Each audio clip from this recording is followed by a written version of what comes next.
Okay, yeah, we got to work on that. Give it a finger. Robert Downey Jr. was revealed at San Diego Comic-Con 2024 at Hall H, the MCU Marvel's Hall H. Okay, yeah, we got to work on Unveiled that. As playing a character in the upcoming Avengers films. Now, we would all assume that that character is Iron Man, but that's the twist. The twist is that Robert Downey Jr. is returning to the MCU, but to play Doctor Doom.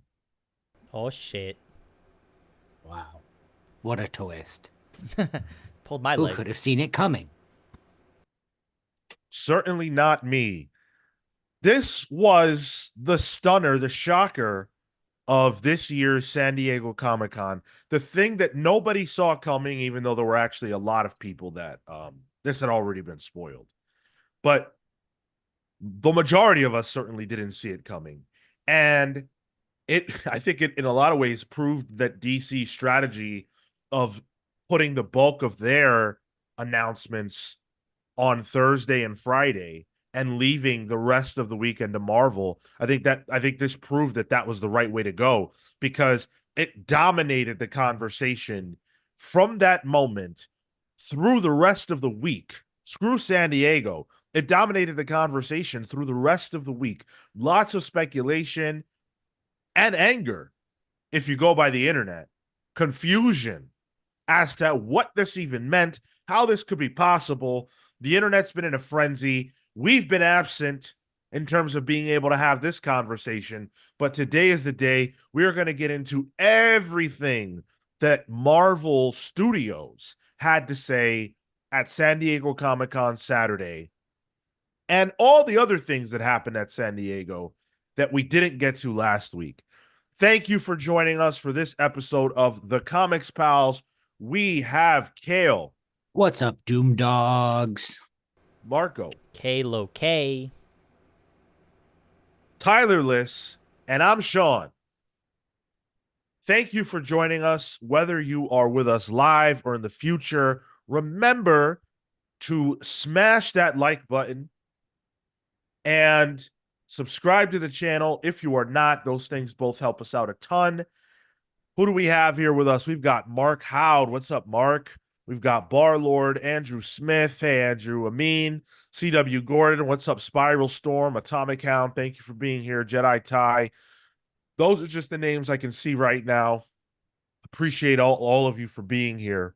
We've got a lot to talk about. We have a lot to get into, not just the MCU news that I teased, but we've got some DC book announcements as well, and a certain NFL star. Well, I hesitate to use the word star at this point, given the trajectory in history. But a certain NFL athlete has decided to dip their toes into the AI waters. We're going to get into that a little bit later. Taylor Swift? Okay. I said NFL star. What? Was she dating one?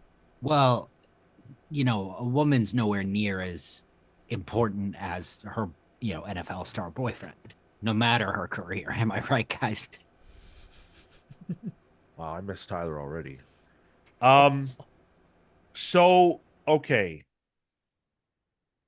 Lots of us wanted to see the return of Robert Downey Jr. Of course, there are some people who felt he should have stayed dead, never wanted to see him make his return to the MCU. I did not count myself among those people. It's comics. People die, they come back. It's okay. So, the idea that Robert Downey Jr. would get trotted out on the stage of Hall H, that's not that big of a surprise to me. In fact, I was assuming that would happen going into Secret Wars, that we would know that he would be making his return in some form or fashion. And so Marvel jumped the gun.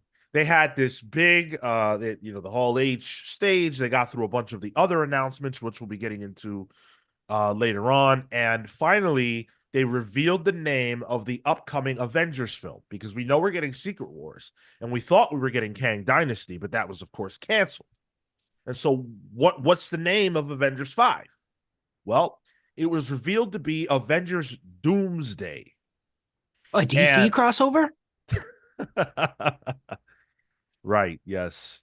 Although I think this is something that would be way more exciting for people than a DC version of Doomsday. Well, we know that. We saw Doomsday in BVS, and frankly, I don't think anybody was excited about that iteration. And thanks a lot. Right.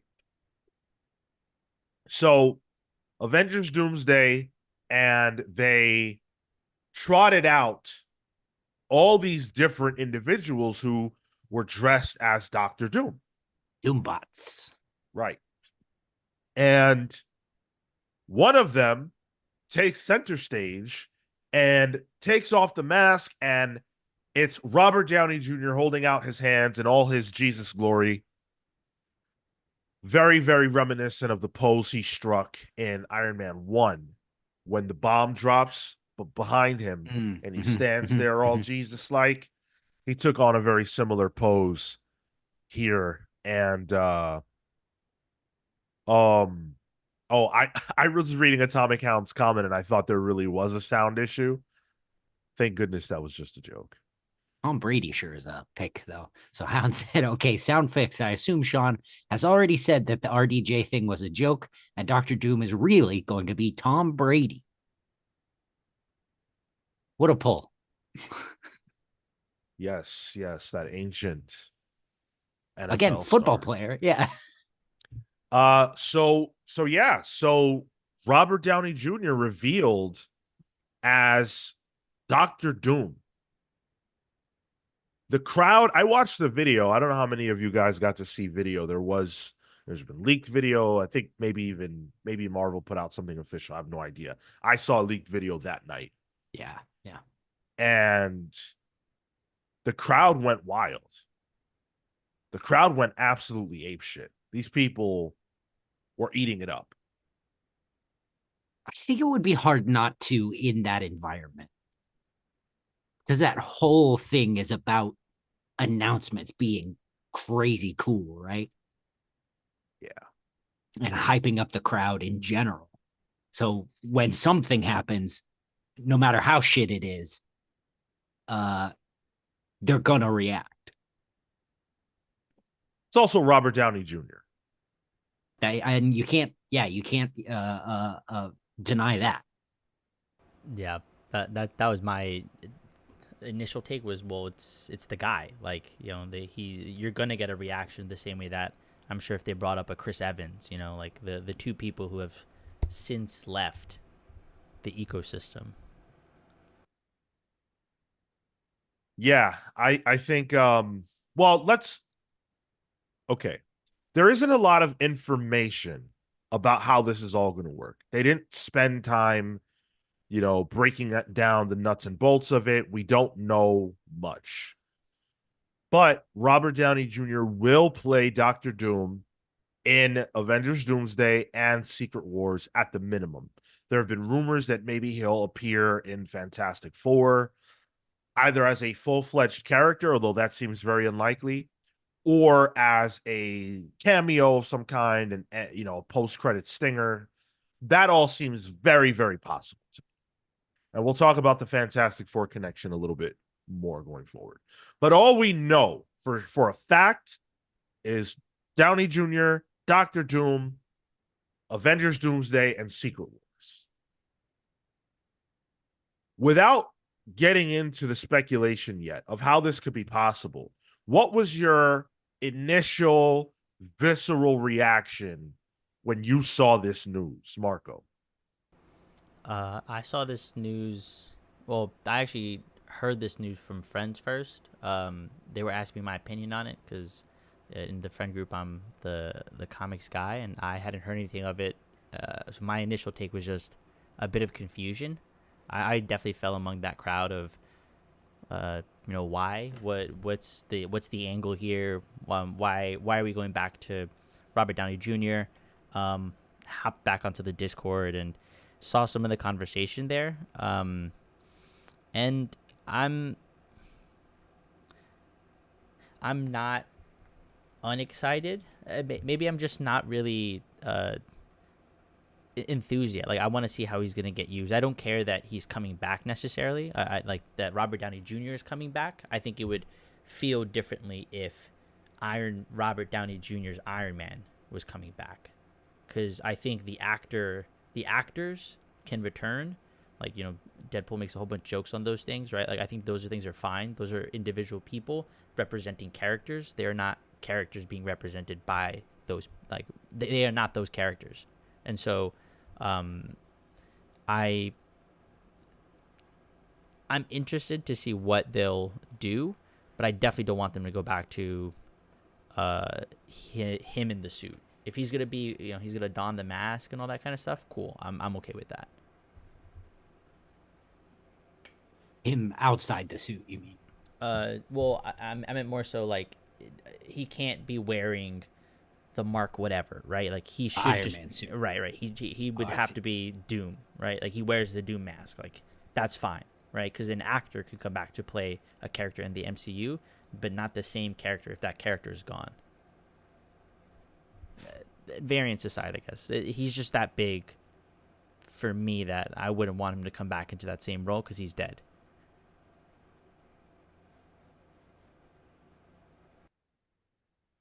Kale? So my reaction was, oh, what? Okay. This is a That podcast. was it. Say more That's it. words. I don't know. What do you want? It's What do you think um about it? I think it sucks.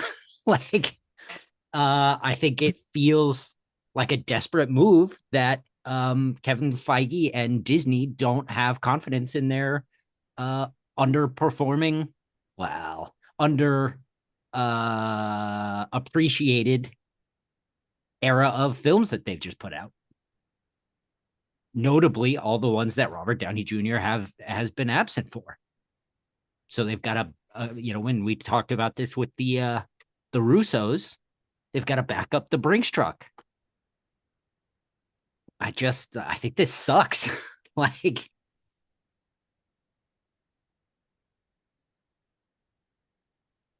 It is a play to get fervor back artificially, not through the work necessarily. Like we're gonna lean on the excitement of this person and this person's association to the character in the universe over the excitement that we should have needed getting to this point. Which I think from here it's still potential to turn that around and get that excitement moving away from the return of Robert Downey Jr. to the films. So I think that's where the disparity is right now, and I think that's why they bring him back in this moment. and again, it's one of those moments where they could have given us that in the films. Doom takes his mask off mid-story. Oh my God, it's Tony Stark. What does this mean?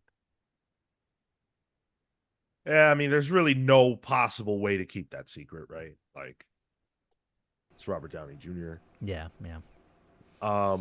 My thought when I first saw this was, this is ridiculous. This is like dog and pony show type shit. This is not Yep. serious. Seeing Robert Downey Jr. there, to me looked more like the Riddler. And I was just like, what are we doing?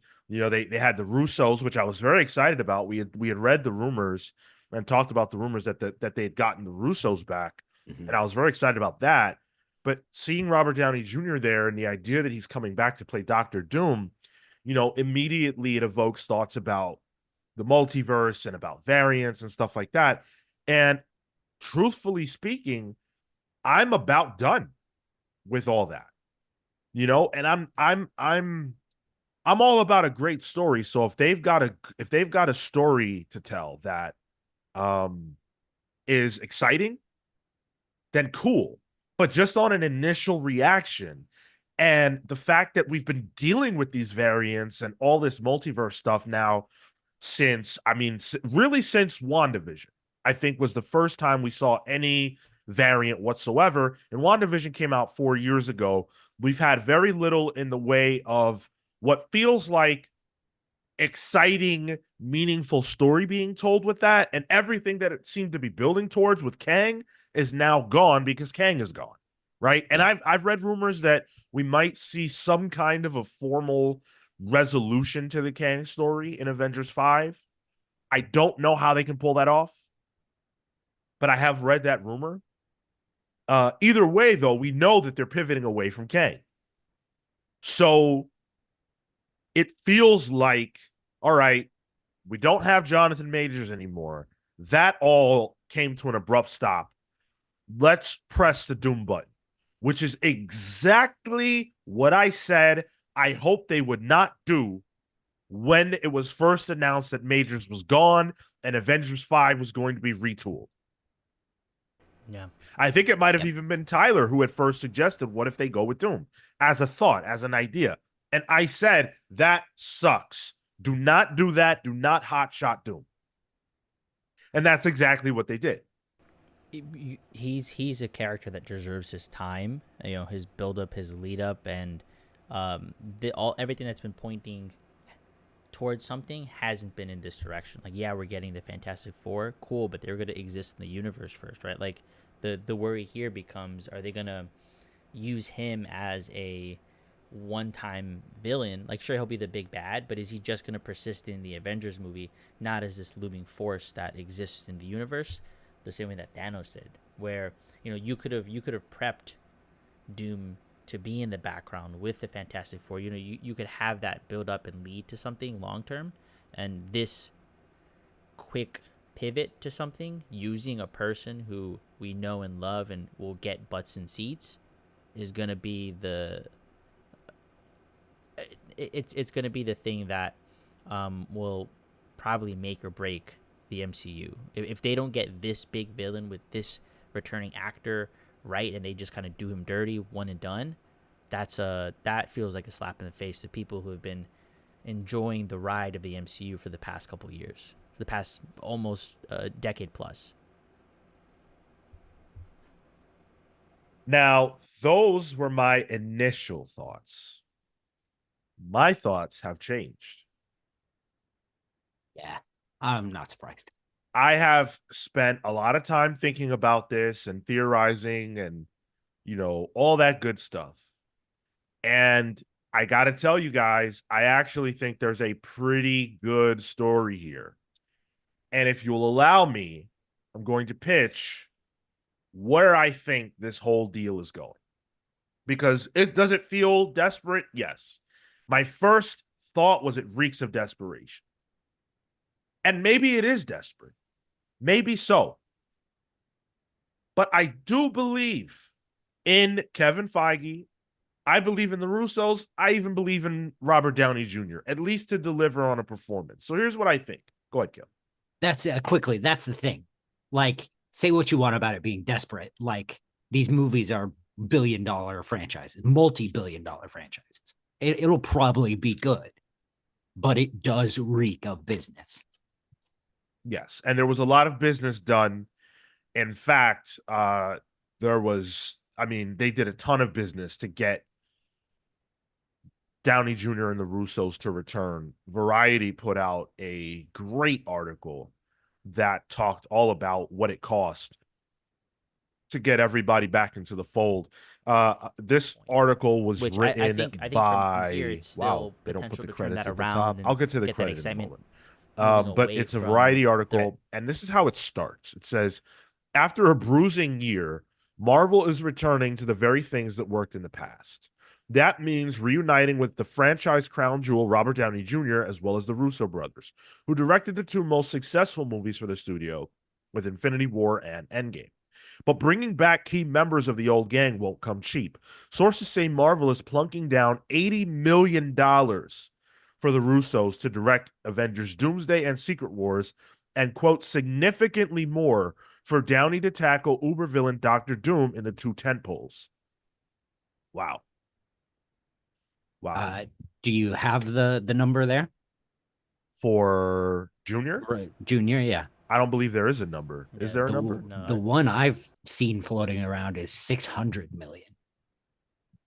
So I see what you're saying here, but it looks to me like that. So it says, according to one knowledgeable source, Downey is by far the highest paid member of the MCU and has pulled down between 500 and 600 million over the course of 4 Avengers movies, 3 Iron Man Oh, I outings, and see. cameos in the Okay. Hulk, and blah blah blah.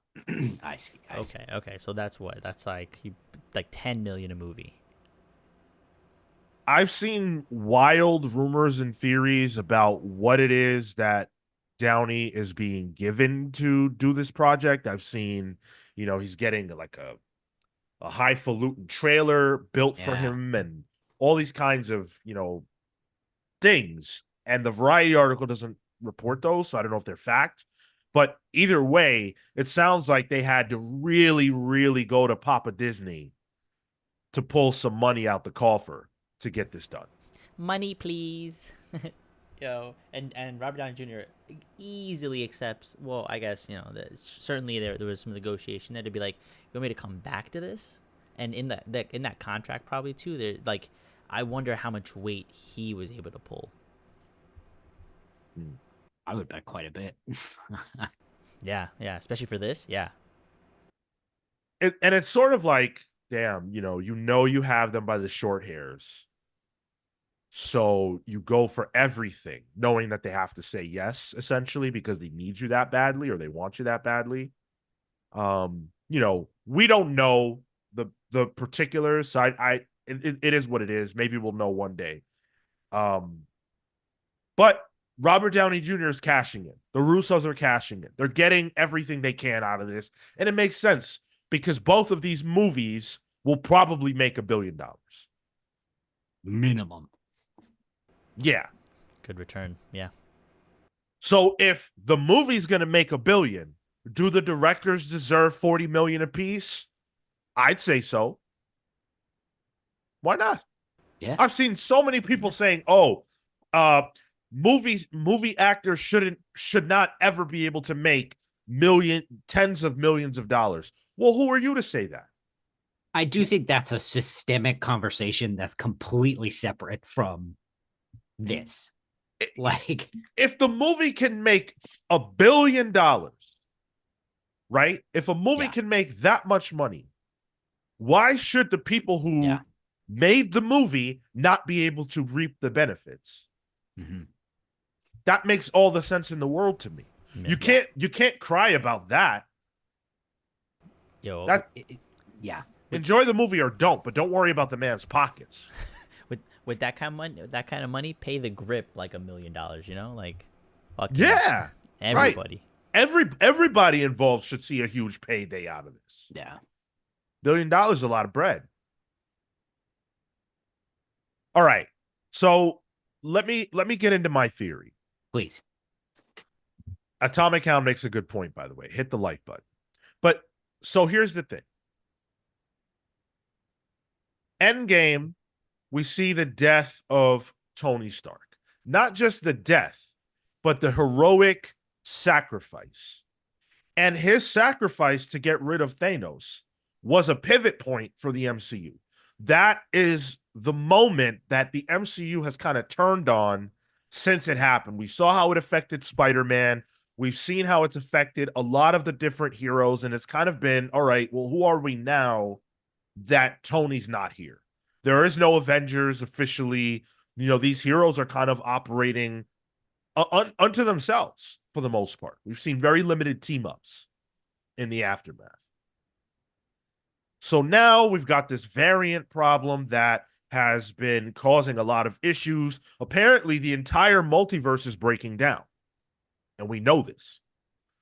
So, but what villain, what person could personify that problem? Cut to the Fantastic Four movie. And Galactus, my theory that I posited months ago, that Galactus actually succeeds in eating that Earth. And the FF are attempting to leave that universe, and somehow they leave it and they end up in 616. but they don't come alone. Doctor Doom is with them. He's a part of this journey. He's a part of this trip. Or it works just as well if, for whatever reason, the heroes of the MCU go searching for, you know, an Iron Man, a Tony Stark variant, and they find him. Whatever. However that works out, it doesn't matter. That's not the point. The point is that this version, this person who calls themselves Doctor Doom isn't Victor Von Doom. It's Tony Stark. It's a variant of Tony Stark who becomes Doctor Doom.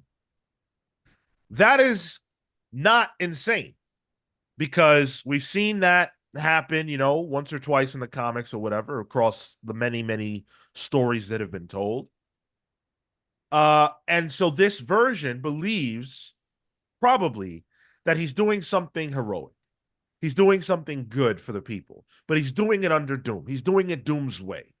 Just like we just saw in Blood Hunt, and everything that's going on with One World under Doom. Doom believes that he is singularly the person who can save everybody. It just has to happen his way. Well, who else is like that? What did Tony Stark do to protect the world after Avengers? After he saw how crazy things could get from an alien invasion, what did he do? He went and built Ultron. Yep. He didn't consult everybody else. He wanted to put a shield around the world. Mm-hmm. Mm-hmm. He singularly believes, Tony Stark does, that he can save the world. Just like this version of Doom. Just like all versions of Doom. And now, the greatest hero that the Earth has ever known, the person who sacrificed themselves to defeat Thanos, is actually the greatest threat that this Earth has ever known.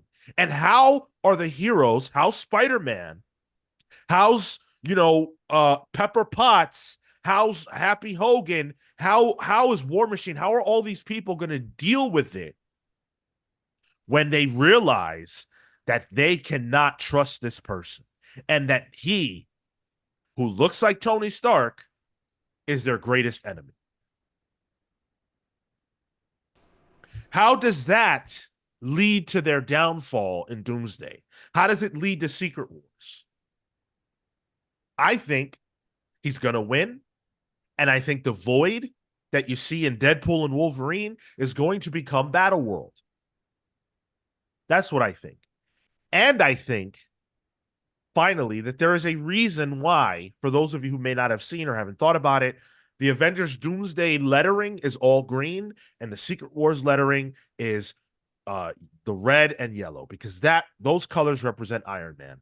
I believe that all the remaining universes in the multiverse are going to be all the survivors are going to be plotted down in the void, and one of those will be a traditional Tony Stark Iron Man, and we will see Doom versus Iron Man.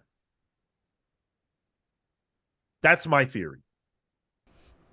Do you like that we get outside of plausibility? Do you like that we get a Tony Stark over Victor Von Doom proper versus a Tony Yes. Stark just turned Doom? Yes, because it means that we can still save the real, quote unquote, Doctor Doom for the inevitable future of the Fantastic Four. It's how Marvel can have their cake and eat it too. It's how they can create an emotional tether to this whole multiverse finale. Think about it. Emotionally speaking, what is the tether to this? There isn't one.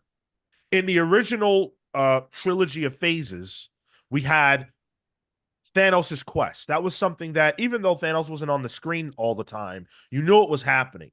And you knew that characters were trying to work against him and against what he was doing. We had the fracture of the Avengers that played into the finale, going into Infinity War and then Endgame. We don't have any of that anymore. We don't have those characters that we are deeply connected to, whose journeys we really, really deeply care about. So Marvel is saying, okay, we're going to give you an emotional tether in the form of the person you care about the most, using the trappings of this phase of the MCU, which is variants, to provide that to you. There is no other answer. There is no other way. To give us an emotional tether, this is the way.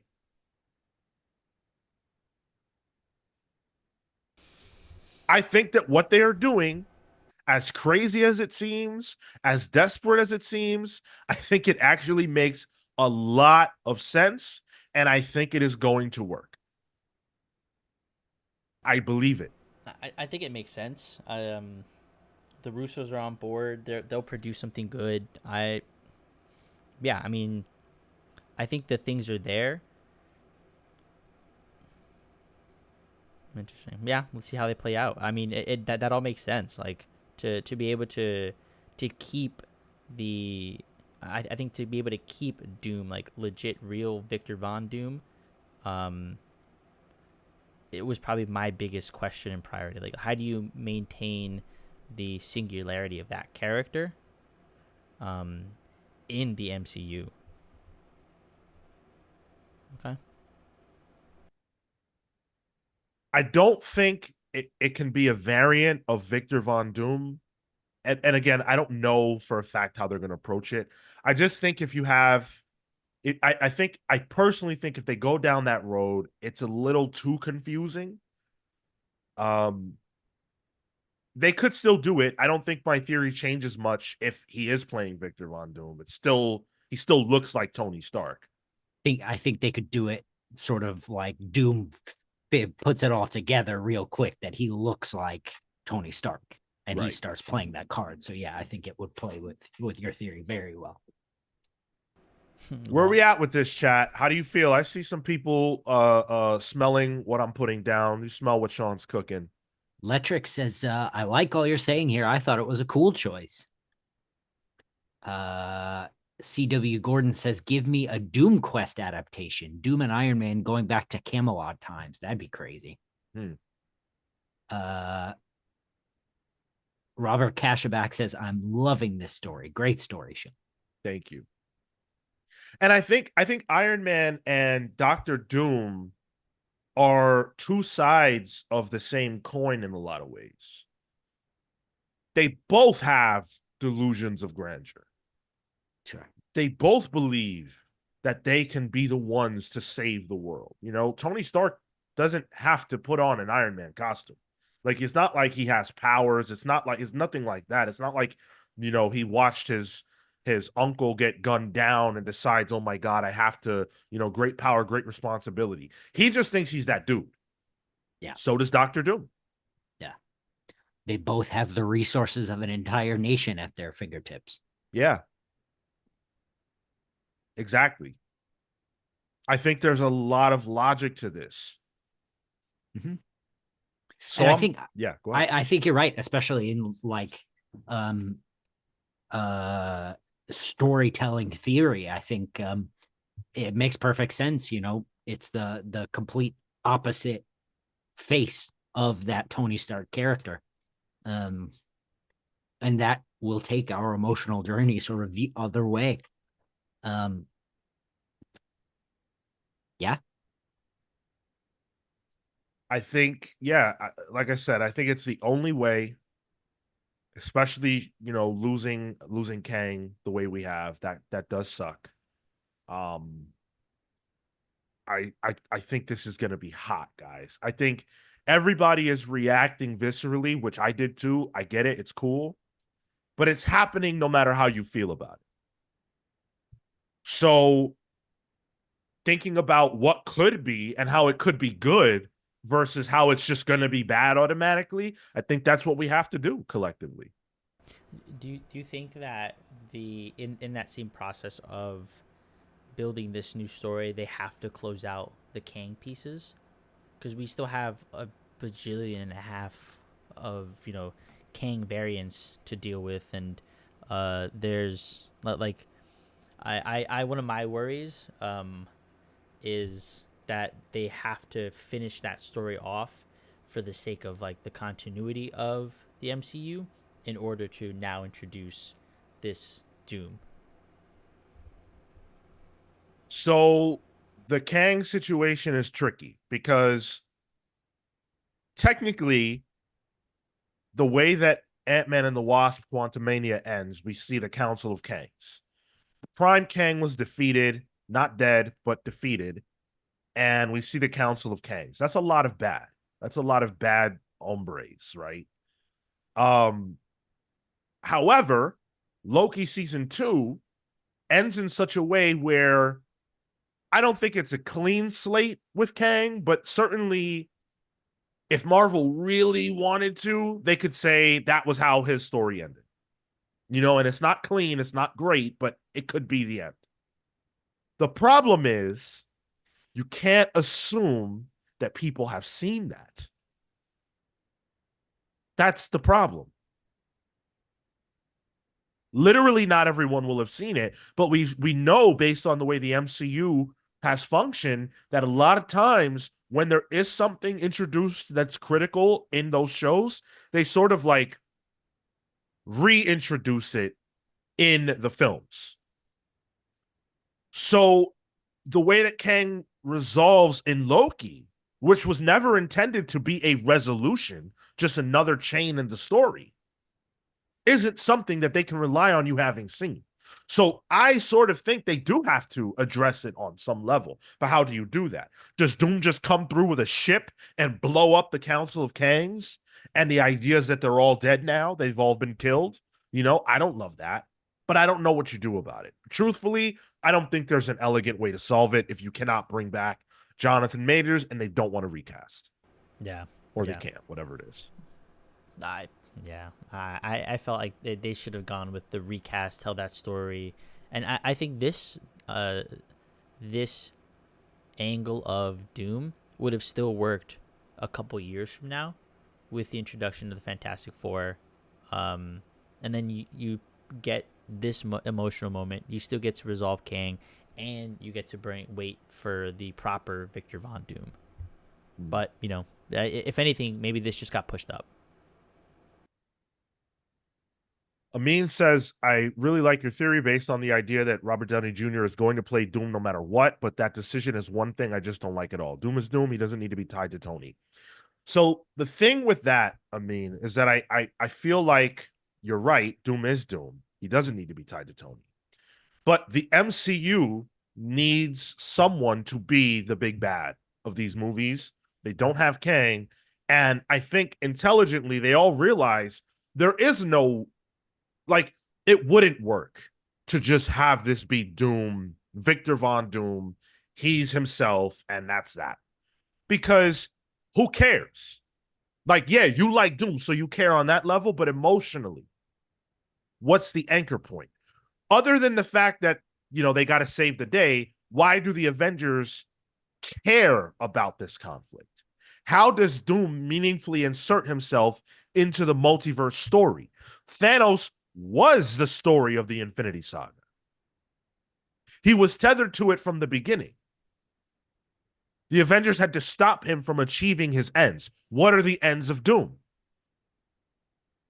In order to answer all of those questions, giving Doom or giving Tony Stark the Doom identity, it answers every one of those questions. He is a variant. He is what the multiverse is about. He represents it, just like Thanos represented what the Infinity Saga was about. And I think Doom doesn't need Tony Stark, but the MCU does. Yeah. Yeah, exactly. Atomic Hound says, if Marvel does what Shawn describes, it should be okay. I think it's twofold. Both the failing interest in the MCU and James Gunn is about to hit launch. Disney is not going to let Warner Brothers Discovery steal the news. Yeah, I mean, this is dominating the conversation for sure. Izzy with the $2 super chat. Thanks, Izzy, so much. Can't wait to find out this is just Mephisto. Now that would be a twist I would be in favor of. Oh my goodness. Owen Harrison says it's not that simple, and it's not just because Quantumania failed. Kang wasn't being popular with the audience, but Major's problems buried the character for good. Yeah, absolutely. Without question. Uncanny Suit says, I just wanted time to enjoy Doom as the king of Latveria, practicer of the mystic arts, lover. All right. Hot. Have fun with the Doom bots. Them skipping right to God Emperor Doom feels rushed. Well, I mean, if that's the case where this is the an alternate Doom that comes forward, and or rather alternate Tony that becomes a Doom, I can see a I can see this as a consequence of he saw like there is our Victor Von Doom in Latveria who is like you know what, I need to take over this country, I need to do all these things because there are these things that are existing in the world, and if this Tony Stark whatever version can't actually do what is necessary, maybe there's an inspiration there for MCU's current Earth Victor Von Doom. He picks up the mask and plots his way in the background or something. I don't think current MCU can have a Doom. That opens up a can of worms. That because then where's the Fantastic Four? I mean, they come from another Earth. Yeah, but why does this Earth have a Doom but not an FF? I mean, Yeah, I feel like can't do that. But you can. I mean, now that they come in from that other Earth, they do. Like Yeah, but you're saying Doom is already in 616, and then the FF come here. You can't like if Doom exists, the Fantastic Four must also exist alongside him. You know what I'm saying? Like, I don't think there is a 616 Doom in Latveria. Where's that been at? He's chilling. He's in college. I don't know. Not there All yet. right, great theory. Nice. Uh, Rob F says, no matter if he calls himself Victor and acts completely different, the moment the Avengers see him as evil Tony Stark, the audience will only see him as evil Stark. That's the point. That's the point. This is not for everybody saying they're hot-shotting Doom. This isn't Doom the way we're going to see him later. This is them using him right now. The same way we've already seen Black Bolt, that's not MCU Black Bolt. We've seen Professor X, that's not MCU Professor X. We've seen these characters. It's not like there isn't precedence for this. We are going to get an MCU version of everybody who we have already seen. Wolverine, Professor Xavier, whoever I'm missing, Black Bolt, all these people. Them having already appeared doesn't negate them. Especially now. Exactly. A scene chewing Dr. Doom in Latveria, who has a rivalry with Reed Richards and everything else, is all coming. This isn't that. Spiral Storm with the $3. Thank you, Spiral. Says they could have used Beyonder instead of Doom. The problem is that no one cares about the Beyonder. No one knows about the Beyonder. Yeah. That's just not a character with any heat whatsoever. For the emotions of the story, which are, frankly, the most important aspect of it, if they weren't, Thanos wouldn't have had, Thanos' quest was rooted in something that he believed was good. It was rooted in something that he believed was true. That's why at the end of it, he becomes a fucking farmer. Because the idea is that he's not a bad person. He believes in what he is doing. He thinks it's right. That's the emotionality. That's the core of his character. If that didn't matter, he would have just been a psycho like he is in the comics. And notice how they've humanized him so much since the MCU in the comics. That's what's recorded. Go ahead. Sorry, that farm moment was the point. Like the moment where he's at peace is the moment where like you realize him achieving his goal and everything leading up to that was just the means to the end, and he has that conviction. Yeah, exactly. Gan says, what if Secret Wars pulls the realities together, Crisis on Infinite Earth style, including the Fox X-Men universe? No, I don't think that's going to happen because all those characters already exist as they are. Their stories have been told to death, and it tethers the MCU to what has happened in the Fox universe, and there's absolutely no way that they would want that. I don't think they want to be beholden to those stories that have already been told. We're not going to see, you know, Halle Berry be Storm going forward in the MCU. You know, James McAvoy is not the MCU's Professor Xavier. Nor are the version of the characters they've been portraying going to be the MCU's version of those characters. Spiral Storm says, how many non-comic readers knew Kang before the movie? Yeah, of course they didn't know Kang before the movie, but the fact of the matter is that he would have had multiple appearances between his first and his last. There isn't time to do the same with any other character. Having the villain be someone we are already aware of solves for that problem. And there's literally no other way to do that. Unless you bring Thanos back. And fuck it, why not? They're bringing RDJ back. Like, Just you wait. what's Josh Brolin doing? Owen Harrison says Thanos and Killmonger didn't need several movies to be great villains. Marvel just needs to execute the presentation of Doom well in Avengers 5. After all, everyone loves and forgives a winner. But Thanos did have multiple movies to be a great villain. People forget we didn't see him for the first time in Infinity War. He had a whole movie devoted to himself, Infinity War, and then he had multiple appearances prior to that and people acting on his behalf. Go and look at the Infinity Saga again. The whole thing is devoted to Thanos' quest. It's the whole point of those phases.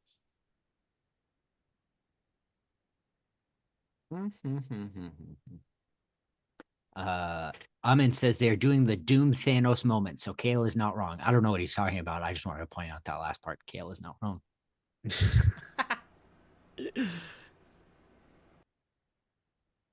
Do you think they might introduce Miles Morales in either Avengers movie? No. Not yet. No way. Tom Holland's too young and hot for it. Yeah. It's just we're more likely to see Miles Morales debuting in a Sony movie than an MCU one. They're not going to give up both of their Spider-Men to Kevin Feige. Not like that. No. So yeah, I mean, this is the biggest thing by far to come out of San Diego Comic-Con. I'm really excited, and you know, it could be argued that I have convinced myself through my own theorizing of why and how this will work. But I would go out on a limb and say, mark this spot. Remember what I've said today, because I think largely what I have said is going to come true. And if it does, that's a story that I want to be seated for because I think it's pretty good. Clip it. Write down the time, Marco.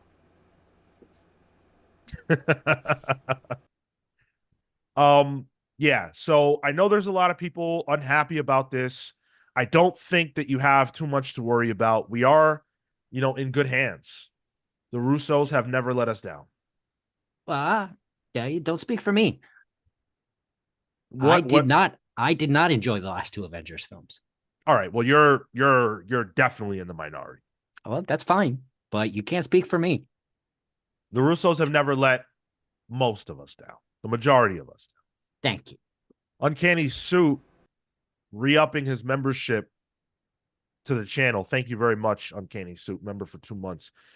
In the back of my nerd mind, I felt like the plan was always for Doom to show up as the final bad, taking out all the Kangs instead of the Beyonders. Ah, yes. That is a reference to the 2015 Secret Wars by Jonathan Hickman. And yeah, this was always going to be a fusion, I think, of the two Secret Wars that we've gotten. I just never thought that Doom would actually factor. And in a way, I'm grateful that this is happening because what the hell is Secret Wars, either one of them, without Doom's presence? Mm-hmm. And they've been working their way towards Secret Wars for years at this point. Like, we knew that. Yep. Amin says level of copium achieving all-time high. Maybe so, man. Maybe so. Taking sniffs. It's the oxygen, right? Maybe so. Well, we need something to be excited about. We need to make this work for us. I've been waiting for an Avengers movie since the last one. I'm not gonna go into the next one with dread. Not doing that. Why not? I do. Yeah, because you don't care about this shit. Abject horror. Well, I'm deeply connected. I just saw Deadpool again last night. No way. Yes. Wow. Yes, I did. you wouldn't go see that again? I'd go see that again. I don't go see movies again. They're one and done affairs for me, and that's it. Yeah. Owen Harrison says, I like the news, but I accept that there are people who are justified in their doubts. Of course. Of course. My problem isn't people who have reasonable doubts. My problem is people who say, MCU cooked. You're not thinking. You're just spewing the first piece of garbage that comes out of your brain to be a part of the conversation of negging the MCU. This is something we've been seeing basically since it started. There are people who have a vested interest in seeing the MCU fall, and they want to tap dance on its grave, and I think that that is vile. I truly do. You know why I think it's vile? Because if you are a true fan of this stuff, if you're a fan of anything that exists, you should want to see it succeed. You should not desire to see it fail. That is a bizarre anti-enjoyment perspective to have. So if your first thought is always MCU cooked, Feige don't have it anymore,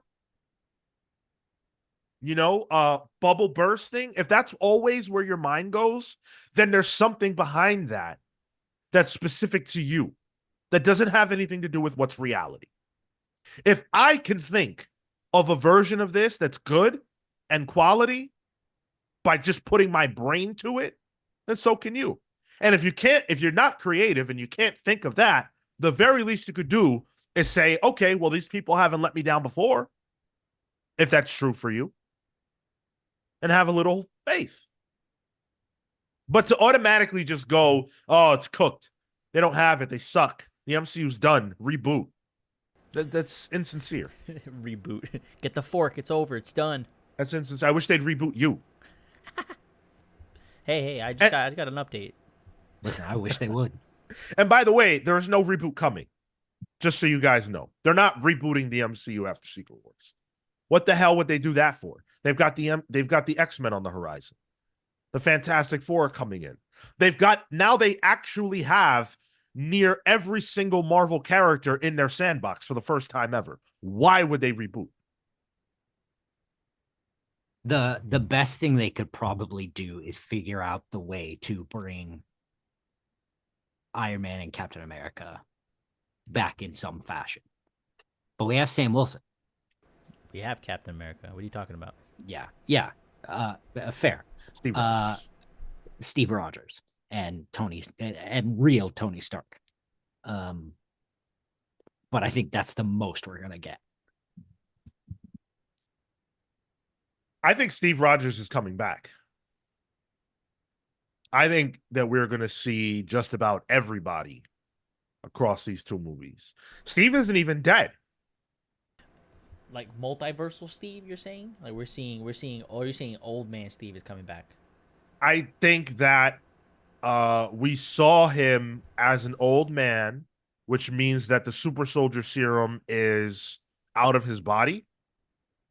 But he could take that. He could take that serum again. Become Cap one more time. I see it. Owen Harrison says, soft reboot or reboot, yes or no? No, it's not happening. They would be giving up. Think about this, think about this realistically, right? Like not just as fans or whatever. Think about this as a realistically from their perspective. They would be giving up the most successful franchise in the history of the world, of the planet Earth, right? They would be giving up the most successful franchise in history and giving everybody who watches these movies the perfect jumping off point. They'd be giving up all the actors that people love, the ones who have been able to produce movies that have made them all this money. They would just be giving that up in one clean sweep to do something else, to go back to the beginning, to do origin stories again. Nobody's looking for that. And mind you, Marvel Comics themselves have never rebooted. What makes you think the movies are going to do it? Yeah, fair point. Yeah. I don't think that happens ever. I mean, unless like, no one goes to see these things anymore. But as long as there's big money in it, they're not rebooting. Yeah. DC at the very least has crises, and Warner Brothers was in a crisis every time they rebooted the universe. So, guess that matches up. I'm in with the €5 super chat. I wish they focused more on incursions. My theory, Doomsday will feature a triple incursion with the FF, Fox X-Men, and MCU. P.S. Miles Teller as the maker. Hell yeah. Miles Teller as the maker makes all the sense in the world. Yeah, that dude would act the shit out of that. He's the Reed that gives me maker vibes, for sure. I like that a lot. Big weaselly looking dude. Thanks, Amin. Speaking of Reed Richards, though, speaking of the Fantastic Four, we know that they're going to be in both of the upcoming Avengers films, which makes a lot of sense considering that Doctor Doom is, the primary antagonist. This is a way to get them into the fold, and it validates them making their MCU debut prior to these two Avengers movies. Now they can actually partake in this big finale. I love that. We'll get Reed and Doom. And it'll be Reed and Tony Doom. In addition, because that wasn't the only Fantastic Four news we got, we learned that there's a different title for this movie. It's actually called Fantastic Four First Steps. I like it. Why? What does First Steps mean to you? Feels like there's a baby on the way. There's a kid on the way. There's family there. Oh, huh. I didn't even think of that. I was thinking First Steps on the Moon. Okay. I mean, I felt it as it's a a whole family moment, especially with the picture. It's a celebration. I think it's the first steps towards Doom. I actually really dislike this. I thought just Fantastic Four was nice and clean. Adding the First Steps tag to it's kind of like, okay, what does that mean? And I guess obviously we have to see the movie to know what it means. But it just doesn't, I don't think it adds, at a glance, it doesn't make it pop more. It's just like more words. Yeah, it's like a qualifier, if anything else. Like, you Fantastic Four, and this is what might you be seeing or something. And yeah. Yeah, so I don't really know what to make of that, but they did have the cast on stage at San Diego Comic-Con. They showed some footage. Did you guys watch the footage? No, I don't want to see no footage. Okay. I watched it. It looked good from what I could tell. They did show Galactus. They showed Reed Richards teaching. I guess I won't go into too much of what they showed. I liked it a lot. I'm really, really excited for this movie. I think this is my most anticipated MCU movie. Yeah. Chat, what's your most anticipated MCU movie? Which one are you looking forward to the most? I mean, like, I guess it would be like Secret Wars, right? But That's so Yeah, far in the future. gotta be the Avengers, right? Yeah. Like putting that aside, I guess. Yeah, gotta be Fantastic Four. I like that. Uncanny Suit says Fantastic Four, the good one. Well, they can't gotta get those baby steps, those first steps, as it were. Yeah. Yeah, Catherine, it's not an origin, which is why I don't agree with what Dan says. It's like Captain America, the first Avenger. It's not an origin. Thankfully, it's not an origin. I'm very grateful. And Captain America, the first Avenger, was done so that they could put the movie out in other countries that aren't as sympathetic to the idea of a Captain America. Notice that it's the only one of the Phase 1 MCU movies that has a subtitle. That was done for that singular, deliberate purpose. Is that true? Have they said that? Oh, it's absolutely true. They haven't said it explicitly, but they don't have to. Look at how the movie was marketed in other countries. And this is just my thought, was the first Avenger would be because of his roots in World War II versus, so story wise, that's why they did that. And now he's not even the first Avenger. Sadly, Captain Marvel is. Oh yeah, of course. The first technical Avenger. Right. Yeah, so this is looking great. I'm excited for Fantastic Four. I think it's going to be a lot of fun. I'm all in. I wasn't too excited for Fan Four Stick Rise of the First Steps. Yeah, I think it's silly. This is cool. I haven't seen the trailer leaks and stuff like that, but I've been excited for the cast. I like the imagery associated. So, and then now that they've added this, doesn't do too much. It makes the logo clunky, I think, at most. Yeah. But if anything, I like the implication, like a Franklin Richards or something. Like that's cool, because then that to me sounds like a direct association with mutants now, and that would be a cool way forward. Fortunately, he's not a mutant. So they're always trying to steal him. I wanted to go back to the idea of a reboot real quick. Who was it that made the comment I wanted to respond to? I think it was Owen Harrison. Yeah. But how do you explain the X-Men in 616, or how do you recast old actors or erase bad adaptations from the previous saga? I think a soft reboot is convenient. I don't think that I don't think you have to erase anything. I don't think there's any consideration for anything. I think when Secret Wars is resolved, there will be, similar to the end of Secret Wars, a remade Earth that has qualities from the multiverse in it. Some of those qualities will be mutants, but it won't be the mutants that we have come to know, in the sense that it won't be Hugh Jackman's Wolverine. As to how you deal with aging actors, you recast them. That's not that big of a deal.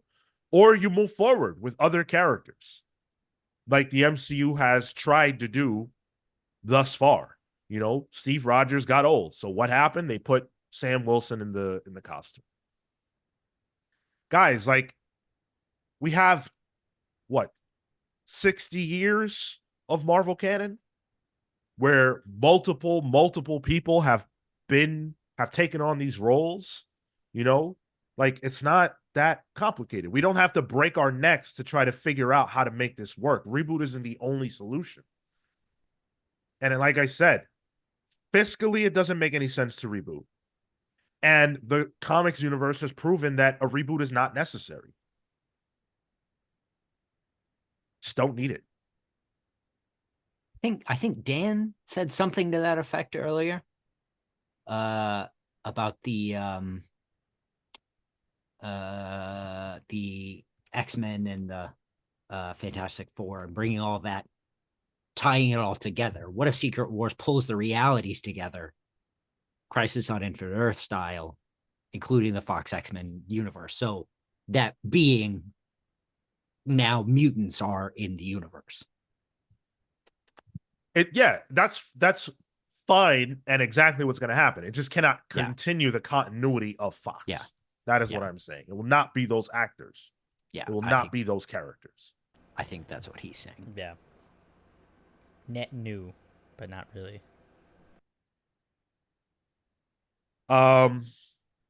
So we also learned the biggest secret of this era of the MCU.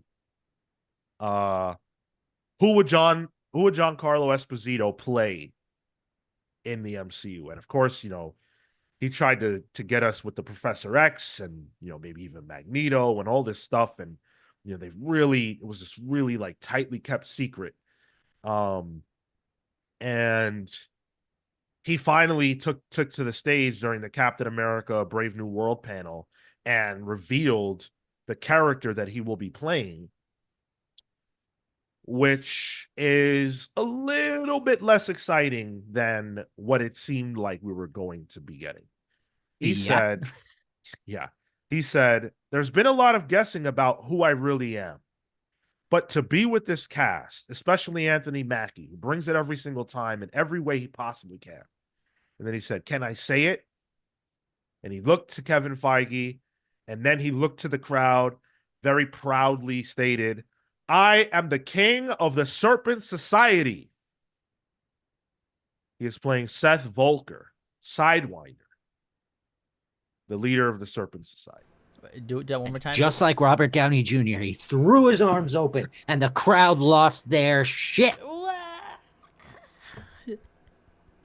I'm pretty sure there was like those like initial excitement murmurs, like oh. Very nice. Yeah. It's just like, okay, cool. Which, it's fine. I'm not mad at it. I really didn't want him to play any of those other characters that he seemed to be lobbying for, because realistically, he's not going to be probably available to consistently reprise the roles. He's, an older gentleman. And he just doesn't look the part. So I'm glad for this. Give them something to do. Maybe they can make it meaningful going forward. I could easily see how this could parlay into an MCU series. I had said the last time we talked about this, he would be playing a villain because, and that you could take that and make that into a show. He doesn't have to be the primary character of the show for it to work. And even if he is, they're doing an Agatha show. She's a villain. Who cares? But yeah, this is the route they're choosing to go. I'm into it.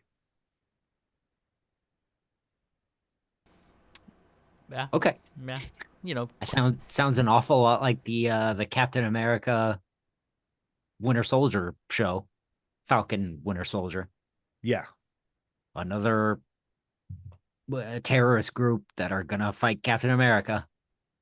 Okay. Right. I hope at least Giancarlo gets a cool outfit. Maybe he'll look like a snake. That'd be cool. The funny thing is, well, unfortunately, yeah, maybe down the road. Unfortunately, we've already seen through trailers he's wearing a super generic like trench outfit. Coat and sweater with dagger strapped to it or whatever the fuck. I feel like the original tease for Captain America 3 was Captain America and the Serpent Society, and then they revealed that it was actually Civil War. I feel like I recall that. Yeah, that was a pretty cool moment. Very, very cool stuff. So yeah, congratulations to Giancarlo Esposito. I think that's going to be super cool for him. Like, I appreciate how excited he's been to join the MCU. Obviously to get them MCU dollars, but I feel like, Giancarlo's been getting money since Breaking Bad. So he's getting good money. I think he just really likes what's being developed and wants to get involved, and that's great. Mm-hmm. Yeah, I mean, there's like prestige associated to being included in some of the Marvel films now. Or like back in the day, oh, you're doing a superhero film. Like now it's like, oh, MCU, word, okay. That's also where the money's at. Yeah, like it or not, like. Yeah. I'm a key grip. Oh yeah, oh nice. In an MCU movie, holy shit. Yeah. Now, they talked about Avengers Doomsday and Secret Wars. They talked about Fantastic Four First Steps. They talked about Thunderbolts Asterisk. They talked about Captain America Brave New World. What they did not talk about, what they did not address, was Blade. Wow. Play the clip, Marco. Just kidding. Just kidding. We didn't prepare it. Hold on, it's I was convinced beyond a shadow of a doubt that Kevin Feige would give me the gift of Mahershala Ali on the stage at Hall H, re-solidifying that Blade was coming. That did not happen. Yep. That did not happen. Big ol' huff of copium. So have you and Kefis already organized what omnibus you're going to send him, or? Oh, no. I haven't lost. I haven't lost the bet. Of course. It was merely a setback. Yeah. You know why? Because D23 is on the horizon. And so, okay, Feige said, hey, look, we've got Robert Downey Jr., we've got Avengers Doomsday. That is what we need to put on Front Street. Kevin called Shawn and said, hey, listen, I know. I listened to the show, but I've got Robert Downey Jr. I've got to announce Robert Downey Jr. Yeah, and I understand. Shawn said, no, Kevin, look, my man, I understand. Yeah. D23, though, that is obviously where we are going to see Blade, Mahershala Ali, and I believe that's where we're going to see the roadmap for the MCU that will fill in the blanks that exist in 2026. And I believe that one of those blanks very well may be a Spider-Man film. How about that? Spider-Man 4. No, thanks. What other blanks are there? There's Blade. You say Spider-Man. Just literal like blanks in the slate, like question marks, dates stuff with no names attached. Yeah. Eternals 2. Come on, baby. That shit is dead. DEAD. Who they tease at the end of that shit? Star Fox? Some shit like that. Somebody. I don't know. Star Fox will get a video game before we see that version of the who was playing Harry Styles before we see him again in an Eternals movie. Maybe Harry Styles will shake his ass in Avengers Secret Wars, but certainly we're not going to see him in an Eternals 2. Damn, dude. Do you remember what they were trying to set up to? Like, they went off to do space. something. They went off to go, I think, unlock the rest of the Eternals. Something like that. Yeah. Shame. Yo. Owen Harrison says, we need RDJ as Blade. Listen, he's a dude. RDJ, I know the joke's been made, all right? Listen, he's a dude playing a dude disguised as another dude. So if you want to take that a level deeper, could he play Blade? Sure. Fuck it. Throw him in Secret Wars. Let me see that cameo. Let me see Wesley Snipes playing Blade, Mahershala Ali playing Blade, and Robert Downey Jr. playing Blade. All together. All together. I want to see it. Marvel doesn't have the guts to do that. We can do it Romani erasure. That's okay. That we can do. I'm not saying I'm okay with it. I'm saying Marvel's okay with it. It's all because Doctor Doom is a Romani, you know? Yeah. Gavin Guidry, my man, says Black Knight. Gavin, I've been waiting to see you in the chat, buddy, because I had a question for you regarding a particular appearance in Deadpool, or I shouldn't say that because I don't know if you've seen the movie. Have you seen the movie? I'm just curious your thoughts about something that happened there. Uncanny Suit says the people were clamoring for Eternals 2. They were yelling from the rooftops. How could you not hear them? How many people? In the dozens. The only people clamoring for anything as it relates to Eternals is to know what the fuck is going on with that celestial in the water or whatever. That's the only part of Eternals that people are clamoring to see some developments on. Yo, go visit Celestial, the little island over there. Unreal. Unreal. So finally, as we wrap up the SDCC Marvel portion, what do you think about their overall delivery here? I think they owned the week. I I mean, I'm still way more excited about everything that DC announced because it was all comic book stuff. Sure. Um, so that's where I'm at. Yeah, I think from the comic book perspective, like they really knocked it out of the park, DC, and this is specific to the movies. I think it was smart that they kept it, later, into the weekend, not right out the gate. That way you can carry that momentum through the rest of the week. So, outside of that, I mean, you got people talking, you got people buzzing, and so that's a good. I think it's a good thing, and that means that they were successful in a news weekend. Yeah, I completely agree. I think that they did a great job. They have a lot of people confused. The internet is pissed. The internet is pissed, but the internet's always pissed. I think if you look at, people at large, I think people are super excited to see the return of RDJ. I think Hmm. people are super excited to see Doctor Doom.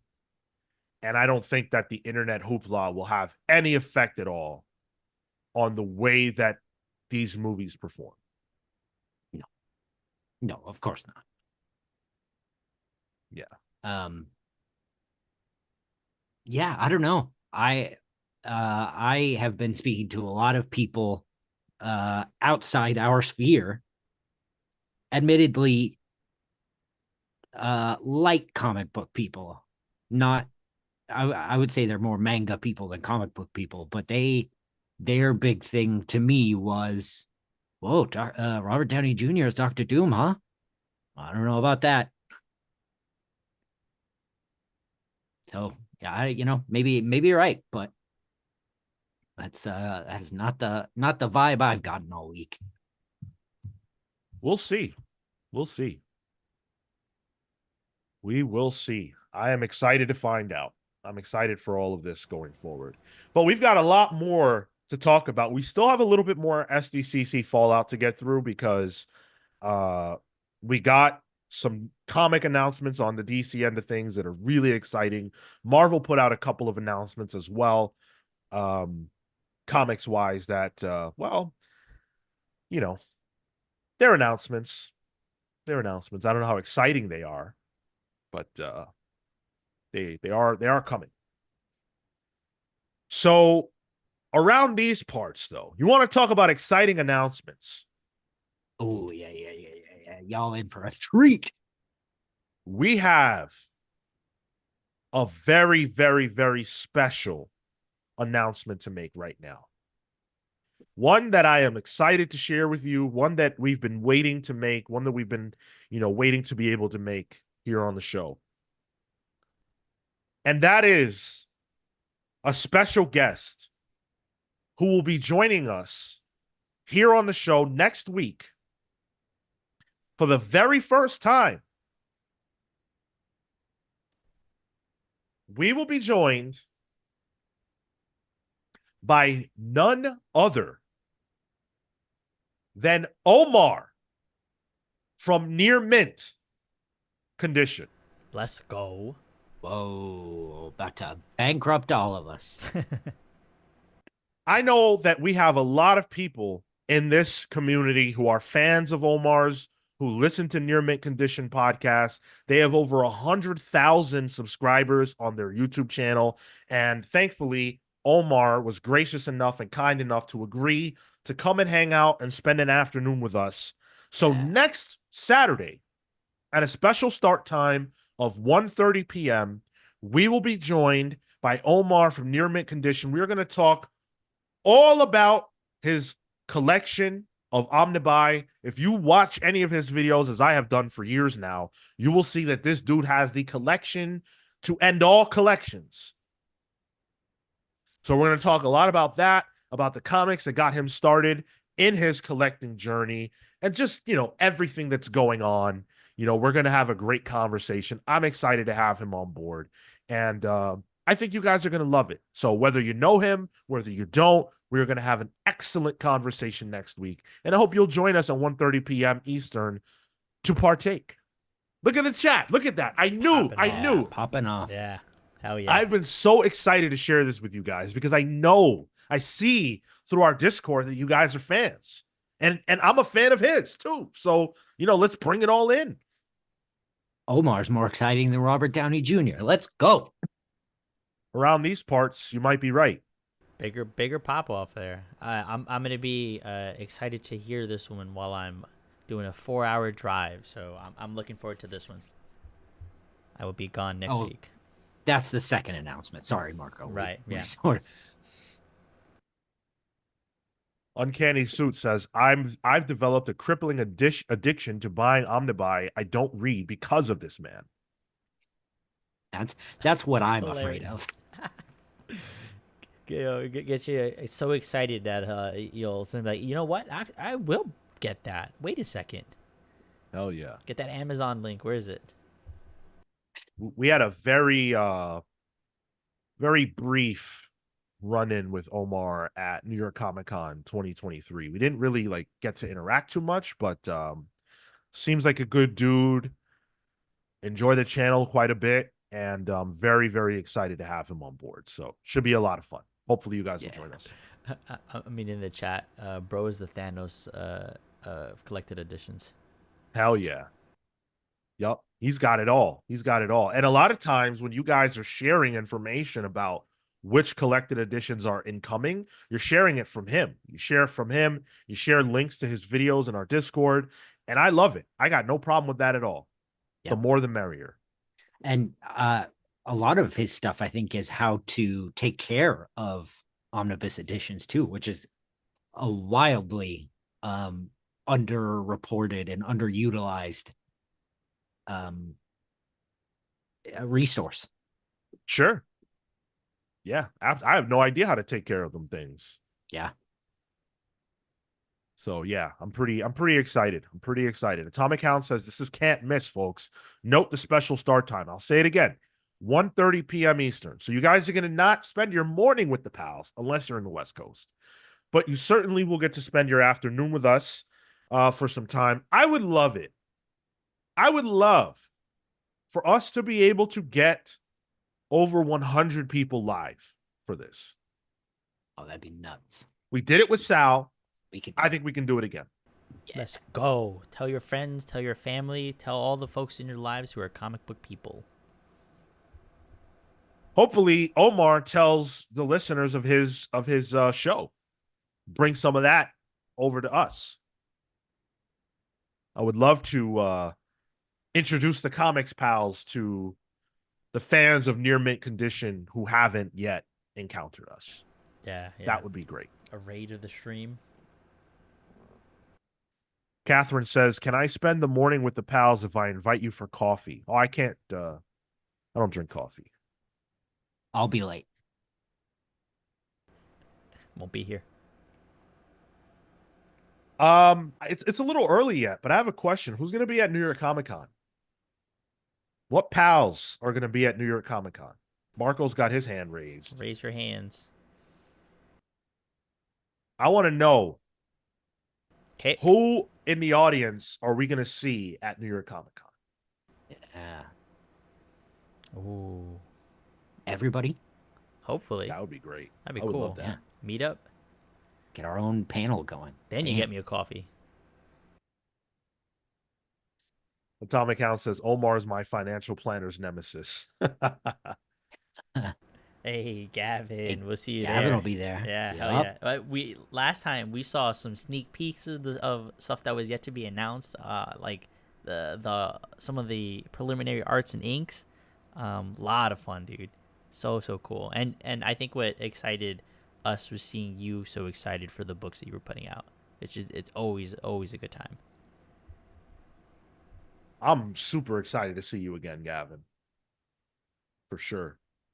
Like a year's worth of seeing your gorgeous artwork, of talking to you through the streams, of you drawing half gloves into DC Comics for me. I owe you, at the very least, a big hug if you're into that. I can't wait to see you, man.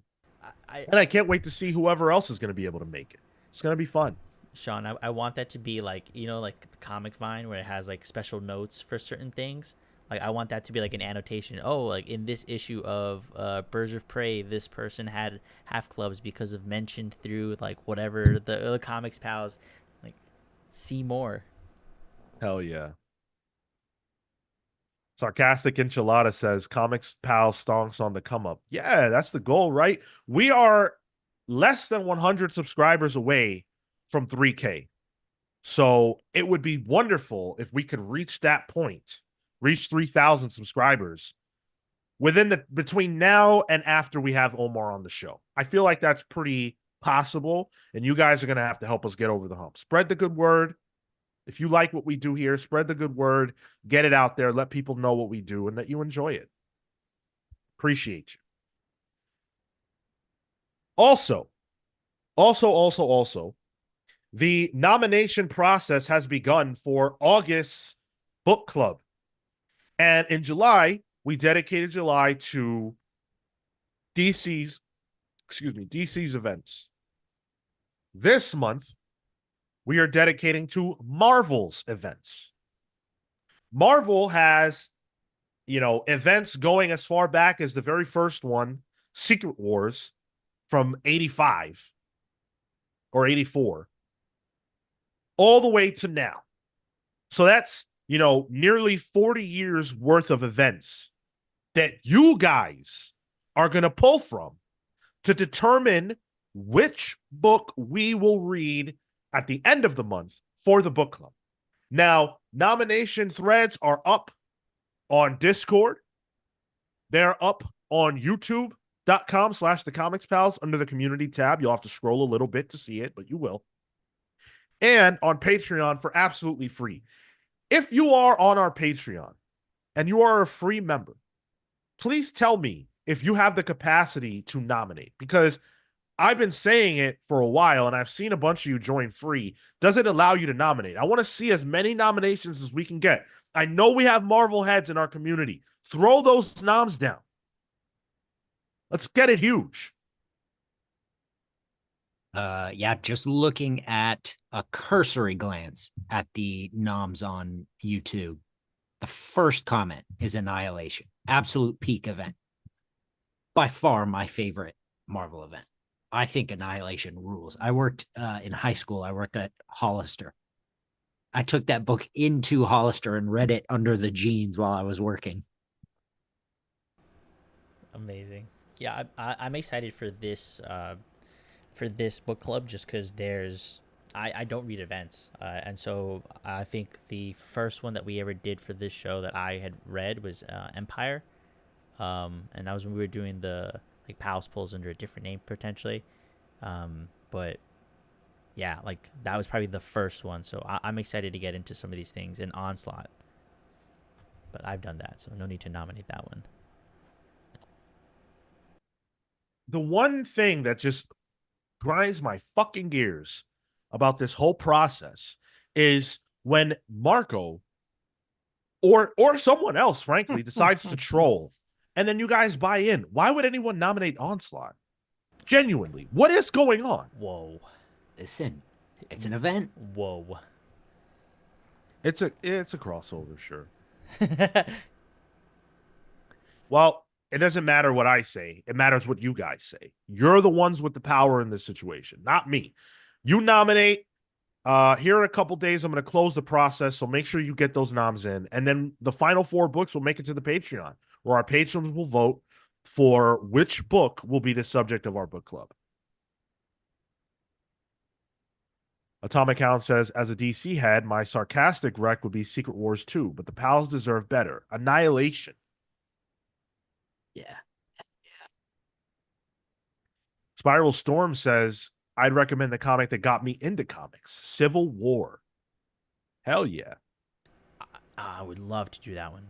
The frontline books, Excellent. fire. Excellent.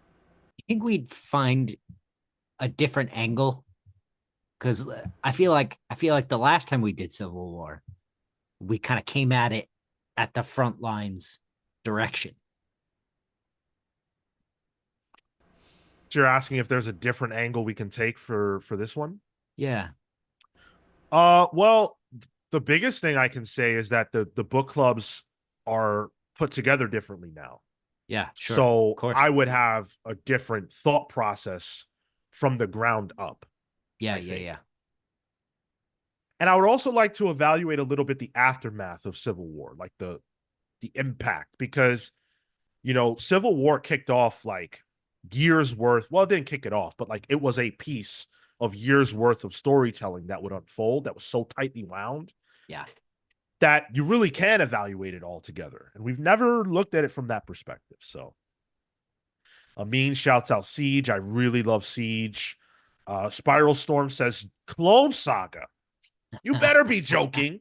You better be Spiral. I love Spider-Man. Maybe not as much as you. I'm probably not as big a Spider-Man fan as you. I'll concede that. But I have not actually ever fully read Clone Saga because I always heard it was bad, so I avoided it like the plague. I think it would be a bit like was it Maximum Carnage? Yeah. Where it's like, oh yeah, Carnage is a big bad. Everybody loves Carnage. He's a fucking badass and an all-out murderer. He He's the rules evilest thing in the world. He rules, of course. with a Z. But the book itself, where he's introduced, it sucked butt. Yeah. Catherine says, I don't know Annihilation. I may need help knowing how to navigate it because I'm very interested. Well, guess what? I haven't read Annihilation either. You are not alone. That's the beauty of this deal. A lot of times you guys vote for books that I haven't read. And it gives me an opportunity to look at it with fresh eyes and dig through the past to figure out why this book exists, why it's so celebrated, why you guys would choose to nominate it. We did the Crisis on Infinite Earths book club just this past Tuesday, which you guys seem to really enjoy. It's one of the most successful book clubs we've ever done. And a big part of the excitement for me was, why do you care about this? Why is this so important to you? And I learned that whether I like the book or not is completely separate from why it's important. And that's why I love the book club so much. Yeah, the cool part about Annihilation is that it's volumes 1 to 3, pretty straightforward, but it kicks off a massive, massive, massive chain of events in Cosmic Marvel that if you're not looking for it, it goes almost completely unnoticed. And it includes the Inhumans, I think the Eternals too at a certain degree, and it's all largely just a couple of voices, Abnett and Lanning, and then Al Ewing, I think, gets a peek in there. But it sets up, like Shawn was just talking about, the Civil War to Siege to Fear itself to, that's probably not the correct order, but the that long chain of events that all wrap around each other, starting from Civil War to Secret Invasion. The Cosmic Marvel also had that, and nobody knew about it, and it's all fire. Yeah. Yeah. I love that kind of integrated storytelling so, so much. And it's crazy that there's a whole other side of Marvel that was happening all at that same time that I just missed out on. So, Yep. But it's in your hands. It is completely in the hands of you all that can hear my voice right now. It is completely free to nominate a book. Please do it. If you like Marvel comics, if you have events that you really enjoy, nominate a book. Yeah, posted the link in the chat, so if you're listening live, feel free to click through and do so. Throw the YouTube community tab link there as well, just because I think sometimes people are weary of clicking on a Patreon link. We're not looking to bilk you or anything. It is free. Yeah. But yeah, just throw that out there as well. Cosmo says, when do the nominations get narrowed down to a poll? So I put the nomination thread up on Tuesday, so I will likely close it on Tuesday. I will likely close the noms this coming Tuesday. But we have got to move things forward. We've got a lot more show to do, and we've got some patrons to add. Yeah, we do. We've got some patrons to add. So patreon.com/thecomicspals is the absolute best way that you can support the show. If you enjoy what we do, if you make your Saturday mornings with the Comics Pals, if you spend your Thursday nights with us, however it is that you engage with us, if you enjoy what we do, Patreon is the best way to show your love and support. And we try to show our love right back to you by giving you as much as we can to show our thanks. We give you a newsletter every single week from one of us where you get to know a little bit more about us, about our thoughts. We give you a special show called Palling Around, which most of you have probably never heard, where we talk about whatever we want with no holds barred. And the thing that's on the marquee, the thing that brings the most of you through is, of course, being able to join the Palsverse. We love everybody who does that. You all are amazing. And the Palsverse seems to grow every week. This week, it's growing by 3. Damn. So I will do my best to get through these quickly. We've been at this a while already, but I do really want to honor these individuals who have joined us. So I want to give a special shout out to our Palsverse legends. Thunderstruck, Rebecca Alejandro, the Hound of Justice, Atomic Hound, Starcross Catherine Stars, who is in the chat, and so is the Hound of Justice, Atomic Hound. The Red Spiral, Spiral Storm, who is in the chat, and joining us, becoming a Palsverse legend, is Orseus. Orseus Waterbound. Oh, go on. Orseus could hardly believe the situation he found himself in. A stroke of luck saw him win tickets for an all-expenses-paid cruise. Knowing how badly his parents have always wanted to go on a cruise, but never put money behind that desire, always choosing to sacrifice for their children, he thought this was the perfect opportunity to do something good for his parents, to show them that their efforts on him were not wasted. It should have been a blissful, worry-free trip for the 3 of them. Yet it was anything but. Presently, the cruise ship was occupied by dozens of pirates, many of whom were armed. They'd already begun to gain control of the people on the ship. Waving their guns and firing off a few warning shots engendered fear and cooperation from cruise patrons and workers alike. Orseus lay on the ground beside his parents, as instructed by the pirates. He looked over at them and saw the fear in their eyes. While he felt there must be some kind of help on the way, they were in the middle of the sea, and a lot could happen between now and the arrival of said help. Someone had to do something. He steeled himself, placed his palms against the ship's floor, and began to rise. His parents both looked at him like he was insane.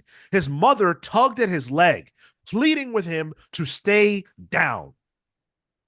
Hey, get on the ground. What do you think you're doing?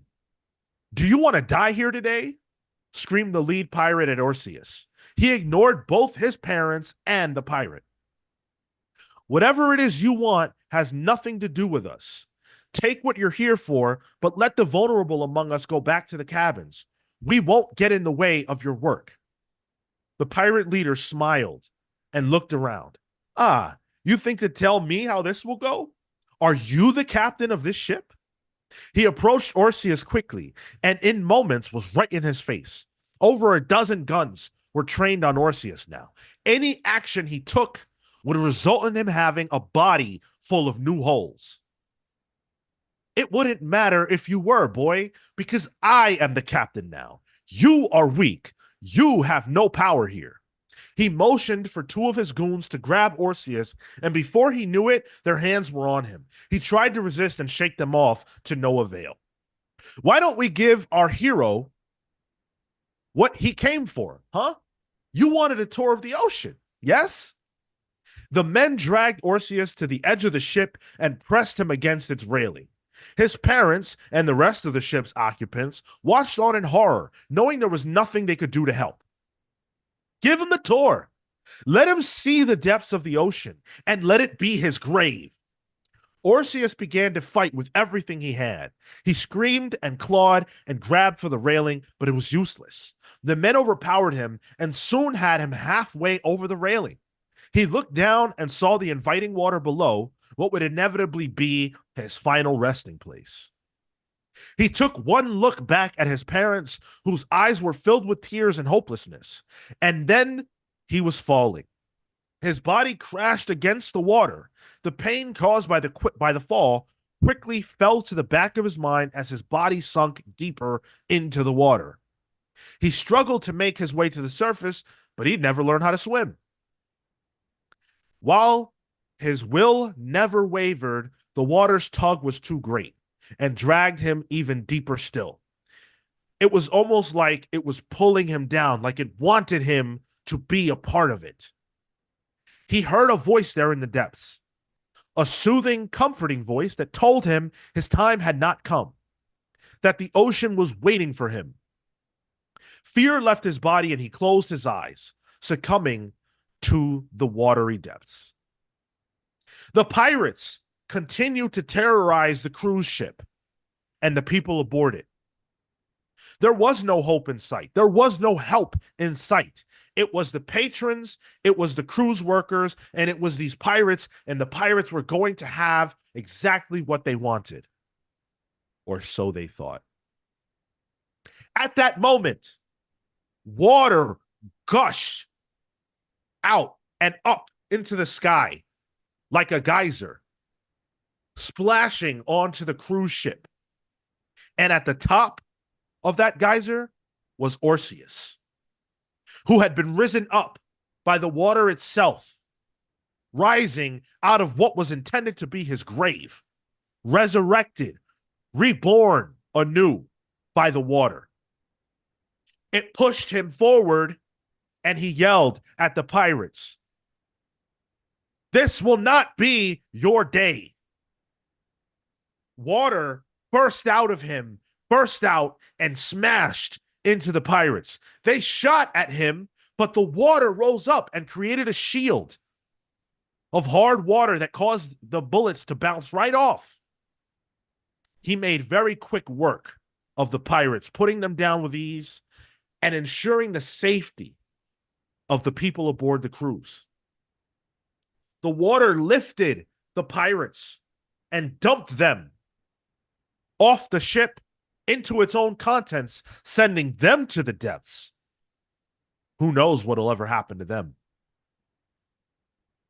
Orpheus knew in this moment that his life would never, ever be the same. How could he hide this secret? How could he stay aboard this cruise ship when it inevitably docked where it would and people would have questions? He made a decision there to let the water take him far away from here, leaving the cruise ship and his parents behind, not knowing for sure when he would ever see them again. But he had to see them again. He had to resurface. Why?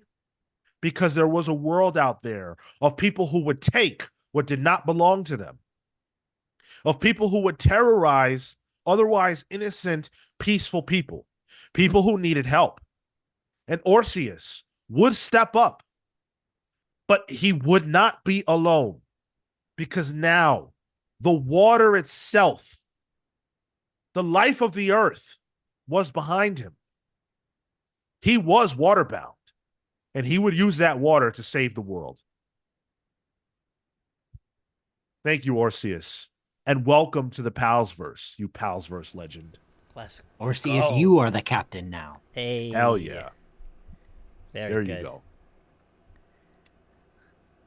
And I would like to also thank these Palsverse members: the Night Stalker Harris Dajinski, Brian Demolisher Del Pozo, Kefis the Incorruptible, Momentum Mike Elliott, Dan the Truth Trudeau, who was in the chat, Jalen the Sanguine Sorcerer, Marley Manastorm, Slow Flow Dameron, Christian Uncaged Harriet, Always Laughing, the Spear of Justice Izzy Spears, who was in the chat, the Great Destroyer Hyper Viper 89, Adam and Bernie the Best Boy, Robert Runback Cashaback, who was in the chat, Pete the Dreamweaver Collins, Matthew Malice Price, James Just Jamming Jones, who was in the chat, Amin Almighty Perez, who was in the chat, Paul Powerhouse Smith, Andrew the Galaxian Smith, Neon Knight the Cosmic Avenger, and joining the Palsverse is Matthew Sadler. Now, I want to say up front, this one is a little different. It's a little darker. I had fun writing it, but we'll see what you guys think. Ooh.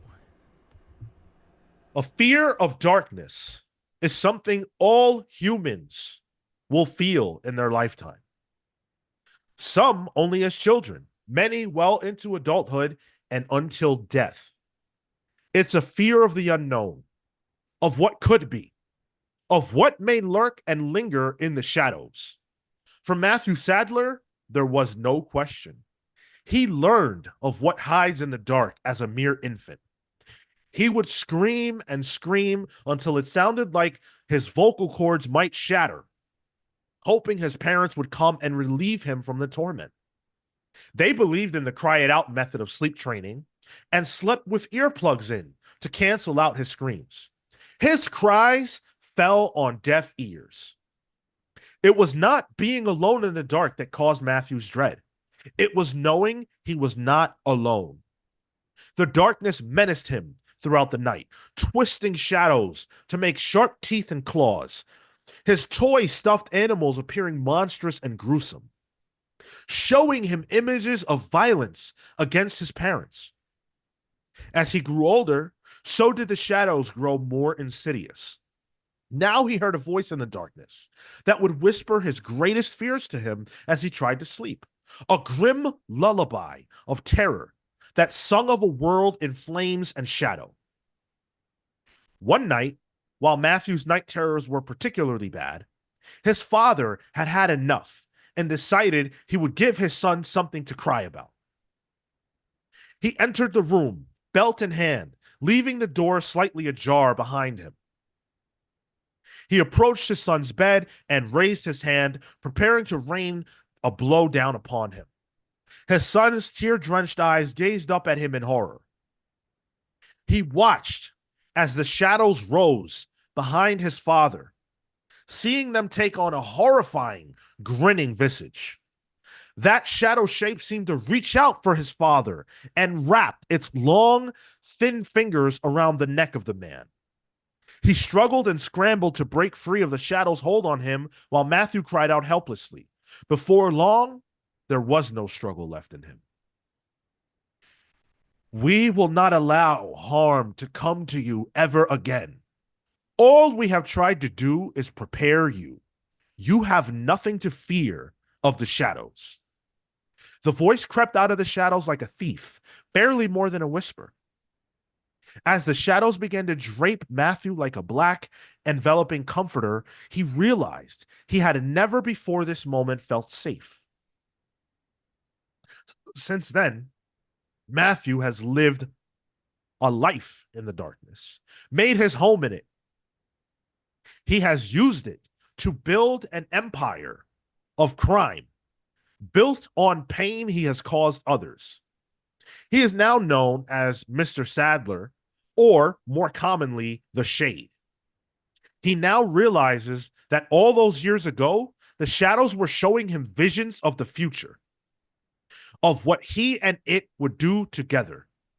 As they watch the flames and shadows dance across the city, they smile, knowing that this is only the beginning. Hell yeah, dude. Hmm. Bars. I was it Grim Lullaby, a song of flames and shadows. Fuck. Thank you. Appreciate it. Oh boy. And we've got one more, if you can believe that or not, if you guys will indulge me. We have one more new introduction to the Palsverse. That being our buddy BJ Kicks. Oh, it's a big one. Indeed. The life of a father is one of a series of blessings and burdens. The blessing of an adoring family, of being able to pass on one's wisdom to their children and watching them grow to become greater than you. The burden of, try as you might, never having enough time to observe that growth, to bask and revel in it and be as impactful in their life as you can. The earliest years slipping away like sandcastles, fading at the touch. BJ was well acquainted with the feeling of lost time. Sorry, I lost myself. BJ was well acquainted with the feeling of lost time that comes with being a parent. He'd watched his children go from toddlers to teenagers in what felt like the blink of an eye. Between running them from here to there, working every day to provide a life for them, and working alongside Mrs. Kicks to keep the children fed, clothed, and cared for each day, left little time for him to just enjoy them. BJ wasn't just known as a dad, though. He was a self-professed sneakerhead, but nobody who saw BJ's collection would ever deny his right to that title. It wasn't necessarily the rarity of what he owned, though he did have a few hard-to-find pairs, but it was the eye he had for the cool. Not cool by everyone's standards, but cool by his. He wasn't doing this to impress anyone else, and that led to him receiving compliments all the time about his style. So, on his birthday, when his children presented him with a wrapped present that had the shape of a sneaker box, he wasn't surprised by their choice of gift. They were giddy for him to open it, though, and he tore through the wrapping paper, anxious to see what they picked for him. The box had no distinct branding on it. He looked up at Miss Kicks, who gave him a smile and a hand gesture, indicating that they had picked out the gift all their own. When he opened the box, he was greeted by a pair of purple and blue sneakers, of a style and color combination he didn't own. They didn't have the hallmarks of any of the key sneaker designers he knew of either. We wanted to get you something special, Dad, so when we saw these being sold across the street from Paul's newsstand, we had to get them for you. Wow, I love these. Thanks so much, kids. What store did you say you got them from? He asked quizzically. Oh, we didn't get them from a store, Dad. We bought them off the street. When we told the guy we were buying them for our dad, he gave us a deal. You really like them? Of course I do. Let me get these bad boys on right now, as a matter of fact. He carefully undid the laces and slipped each sneaker on, his feet immediately finding comfort in them. It felt like they'd been worn already, like he had worn them already. He walked just a couple of steps and felt something that startled him. He quickly took the sneakers off, smiled again and thanked his kids, and resumed the birthday celebration. That night, after everyone went to bed, BJ pulled the sneakers out of their box and slipped them on again. He stood up, took a beat to focus himself, and as quickly as he thought to walk towards the door of the apartment, he was there. So fast, he barely had the time to blink. He couldn't make sense of what had just happened to him, but he knew that something was different. Something was off. So he took his keys, left the apartment, and stepped very, very carefully outside, trying his best to control his movements. He made his way out, and once he was outside, he took a few more steps and realized that his life would never be the same again. He needed to test this. What were these sneakers? He decided he would take a run. And he began that run. BJ ran hard. He ran hard and he ran fast. Not just fast. Faster than any human had ever run before. He could see the world passing through him like a blur. And his body was encased in some kind of a shield that prevented him from feeling the force of the movement and being torn apart by it. Soon, he was out of the city. Not too long after that, he was out of the state. How far could he run before he would have to slow down? He kept running, and as he crossed state lines, he realized that all of this was happening before the light of day. He had never seen anything like this before in his entire life. He decided then that he would run back home and he would use this power. He knew that there were a lot of problems in the world, but the problems of the world weren't at the front of his mind at this moment. What he thought of, what meant more to him than anything, was that this would allow him to not slow down time to spend more time with his kids, but to speed up his own life so that he could move fast enough to accomplish everything he had to do, but still be there for his children, to still get to be the parent he wanted to be and watch them grow up. He would use speed to become the father he wanted to be. And hey, if there was more time after that, well, the world was his oyster. Thanks, BJ. That's a clever angle. Yeah, good idea. Making the speed giving him the ability to finish everything so that he can spend time with his kids. That's a clever angle that I don't think has been tackled. I like that a lot. Thank you. I really thought Speedster, but I Yeah. didn't want to just do Flash. Yeah, So, yeah. With his kicks, Magic yo. shoes. Yeah. yeah. Yep. Yeah. Shoes. The Yo, shoes are the shit. Where's the kick? So yeah, at the end of the day, he can kick it. He can kick it. All right. Hopefully you guys enjoyed those. Cosmo, I know that you've got the Cosmo name, but I think that your last name is so fucking cool that I really just wanted to use it, and I let that carry me. I just think I think Sadler is a very cool name for whatever reason. But anyway, those are the additions to the Palsverse this week. If you enjoy those types of things, if you enjoy those origins, if you want one of your own, all you have to do is join the Palsverse via patreon.com/thecomicspals. If you join the Palsverse tier or the Palsverse Legends tier, that is the way that you access one of these versions. So thank you all for listening. Appreciate it. All right. Let's get back to the news and everything that's been going on this week. We've got more show to do, if you can believe that. Never did 3 origins in a row before, so hopefully I didn't bore you guys to tears. Do you need a drink of water? Like, I'll get to it. So we talked last week about all of DC's big comics announcements, but they had a couple more left in the tuck for Saturday. And the first one up is the biggest one of Saturday, at least. It is that Ram V and Evan Cagle are in fact working on The New Gods. yes, let's go. Yup. We called this. We called this to a T. Yeah. Oh, Hype. yeah. Hype nonetheless. I mean, Ram V and his brain, the things that he does there, like, I think a great person to tackle this. And Cagle's art on Dawn Runner is, I think this will be a bit more grounded. It's people, it's large entities for sure, but fire, man.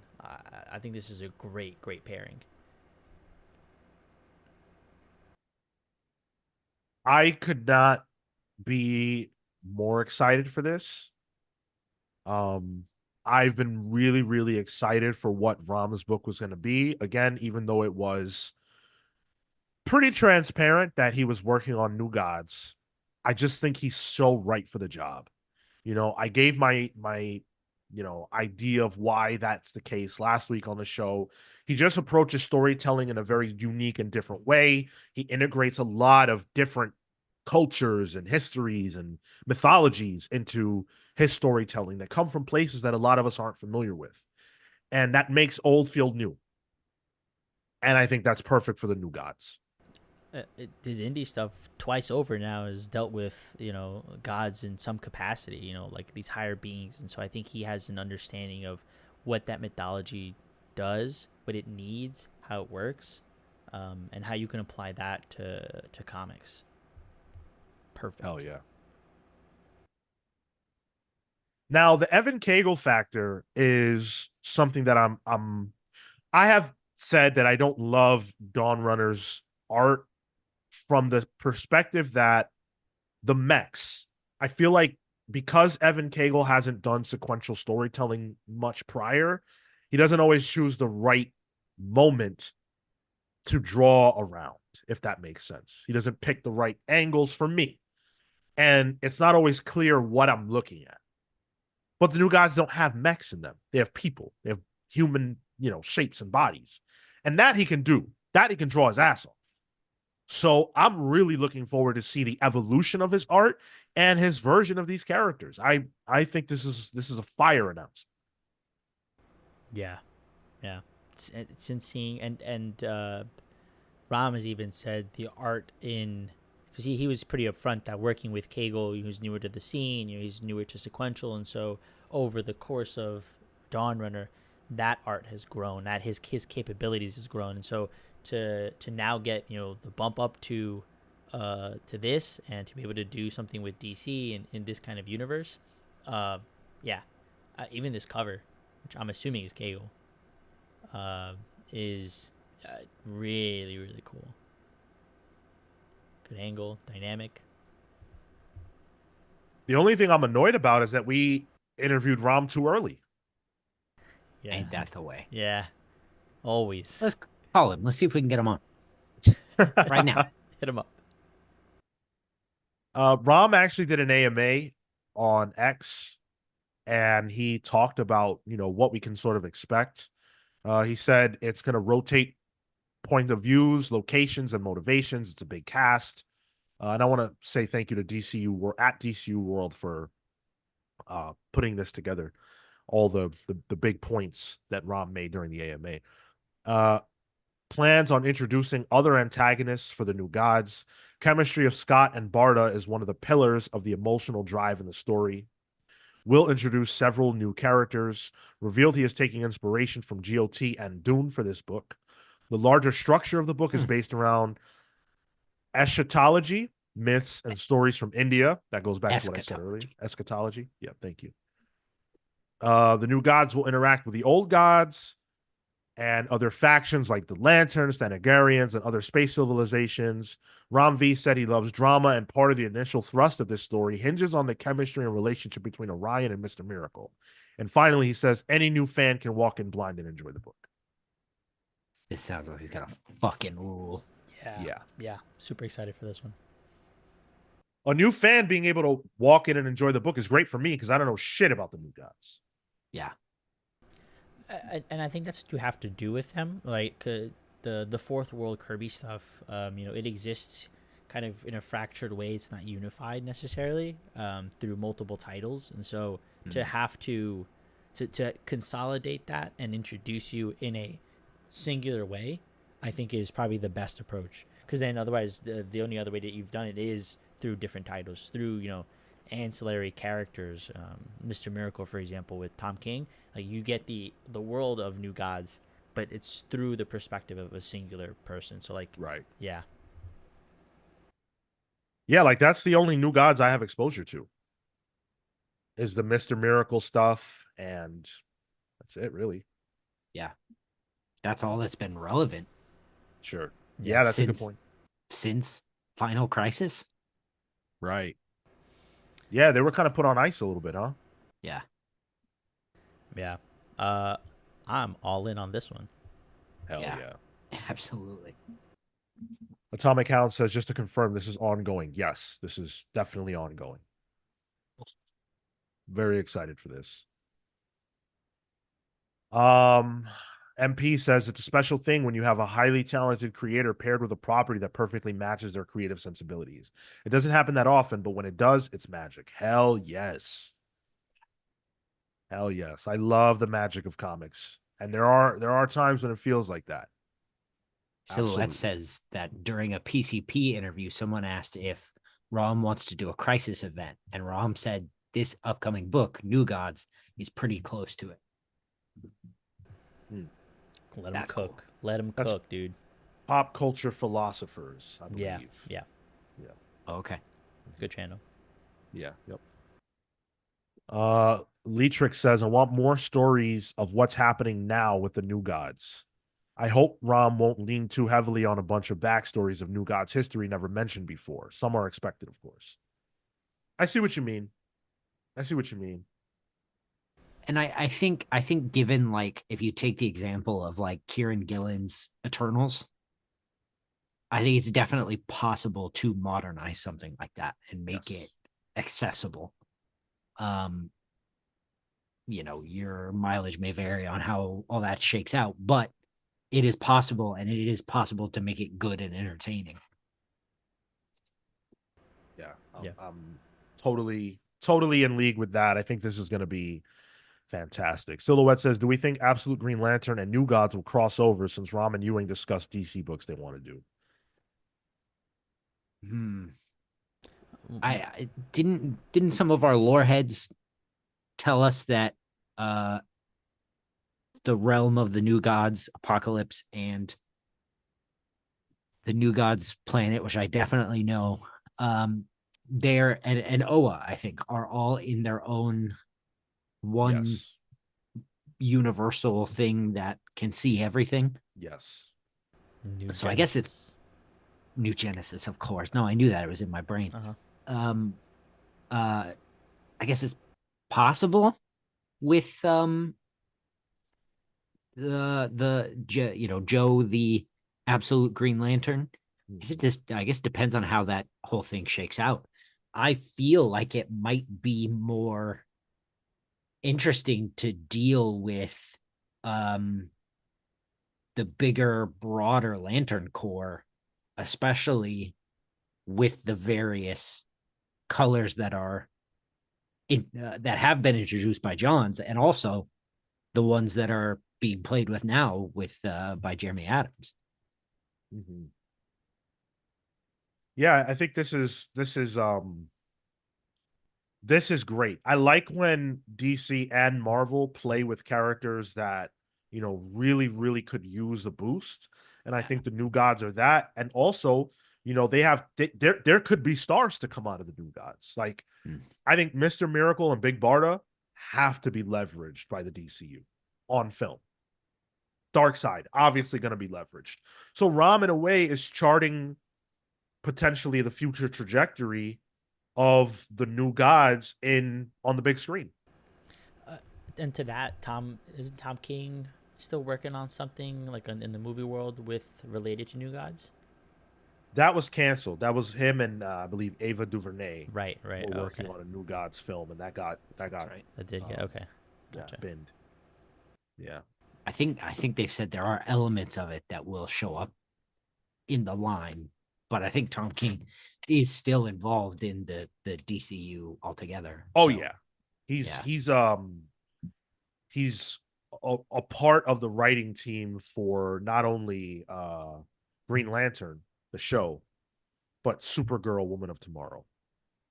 oh, imagine that. Yeah, right. And those are just the projects that we know he's involved with. Yeah. Silhouette says PKJ said that he talks with Rom since both of them are playing with the cosmic corner of DCU. The New Gods and Old Gods story will cross over. I believe that. Yeah. Yeah, Amin said PKJ is already doing things with the old gods. Hope it's all connected. Is that in War Journal? That's in it starts in Superman and his, the War World and everything else. And then it continues in Green Lantern War Journal. It's Olgrun, the old god, one of the old gods, and they have to find the aspects of Olgrun.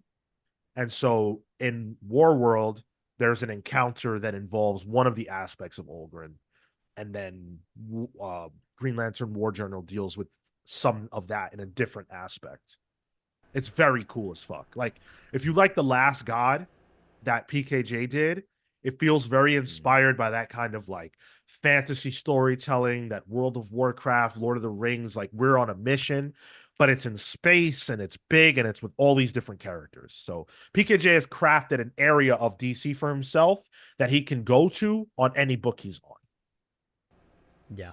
Yeah. Boy, I gotta get on that PKJ space stuff. It's sick. So good, dude. And if Yeah. imagine that these things end up tying together, that craft plus that craft, like that's gonna be a next level thing. That's down the line perspective goals or some shit. But those two writers writing an a gods related event would be incredible. What you're talking about is basically what I was describing with the annihilation stuff in Marvel. The the cosmic events that are just the main universe has a complete blind eye to it. But Abnett and Lanning just completely carved out a space, and Ewing crept in and sort of did stuff with it as well. Yeah, great stuff. Totally. Yeah, this is gonna be great. I think of the non-absolute books, this is the one from DC I'm most excited for. I think so. Yeah. 1000%. Damn, DC just stays winning. It's crazy. Yeah. And I just like, I think I said this last week when we talked about the Marvel comic announcements, and I feel the same way with the movie news. Like, DC keeps going back to the well, but what they're doing is refreshing it. They're taking old concepts and they're telling it in new ways, and like with this Rom New God stuff. And Marvel just keeps going back to old ways of doing things, including Robert Downey Jr. And it's just not like, it feels, I don't know, it feels empty. Like, it feels like there's no substance there in the announcements, admittedly. Well, I would go as far as to say that there's more substance to the movie elements of Marvel than the comics right now. Yeah. Deadpool and Wolverine had way more heart and substance than Bloodhunt did. And I don't even understand how that could be possible. Deadpool was about something, which is wild to say for a Deadpool movie, Right. Deadpool and Wolverine's the first MCU movie I've gone to see again since Endgame. Yeah. It was about something. I was connected. CW Gordon says Pals Pool's about to be DC heavy from October. And Atomic Hound follows that up with, we may need a Pals Pool spinoff for All In. The All In Pals. Ooh, that sounds cool. Silhouette says this is what we wanted from DC instead of another Batman book. Yep. Yeah. Yes, sir. And I think that's probably the biggest positive I can say. Well, all of it's positive on the DC side, but like, they did all this and generated all this excitement without leaning on Batman. Like, yeah, Batman is a part of this stuff, but he's just a part of it. He's not the driver of it. He's not there aren't like 50 Batman books coming. It's not like Absolute Detective Comics and Absolute Bruce Wayne and Absolute Alfred. Like, one book. That's fine. Book. Yeah. Yeah, and they're saving Absolute Swamp Thing in the chamber, bro. Oh, just you wait. Marco, who would be your writer for that? For Absolute Swamp Thing? Rom V. And quickly pitch it. It would be it would be Rom V, and it'd probably be Yannick Paquette. You just want Swamp Thing again. I just want Swamp Thing again. I want it to be related to Aquaman in some way, somehow like underwater, dealing with stuff like that. I think it's an environment that hasn't been touched upon that frequently. There's marine life and plant life down there, and like, what does that look like? How does that play with water elementals? The green mixes with the blue. Yeah, there was a good crossover in New 52 with Aquaman and Swamp Thing, and he goes down there and like just deals with stuff. But it's an interesting aesthetic and world. And Rom's done what is that? What was the Aquaman book? Oh yeah, I know what you're talking about. Yeah. It was the Black Label one. Yeah. So like Andromeda. Like, yes. go back to that. throw in some Swamp Thing there, and then give me Yannick Paquette. All right. Okay. MP says it's interesting that they didn't announce any new Bat Family titles for the main continuity for All In. I hope we get some at NYCC. I notice I need a solo series for my girl Babs. Yeah, I feel like they need to do right by Barbara Gordon. I think the only like she's doing fine in Birds, I guess. She's they still haven't quite gotten to the point where she's an active part of the team. Yeah, But I it's a think Black Canary book. yeah, I think DC is sort of between a rock and a hard place with Barbara specifically, where people have very specific ideas about what that character gets to be.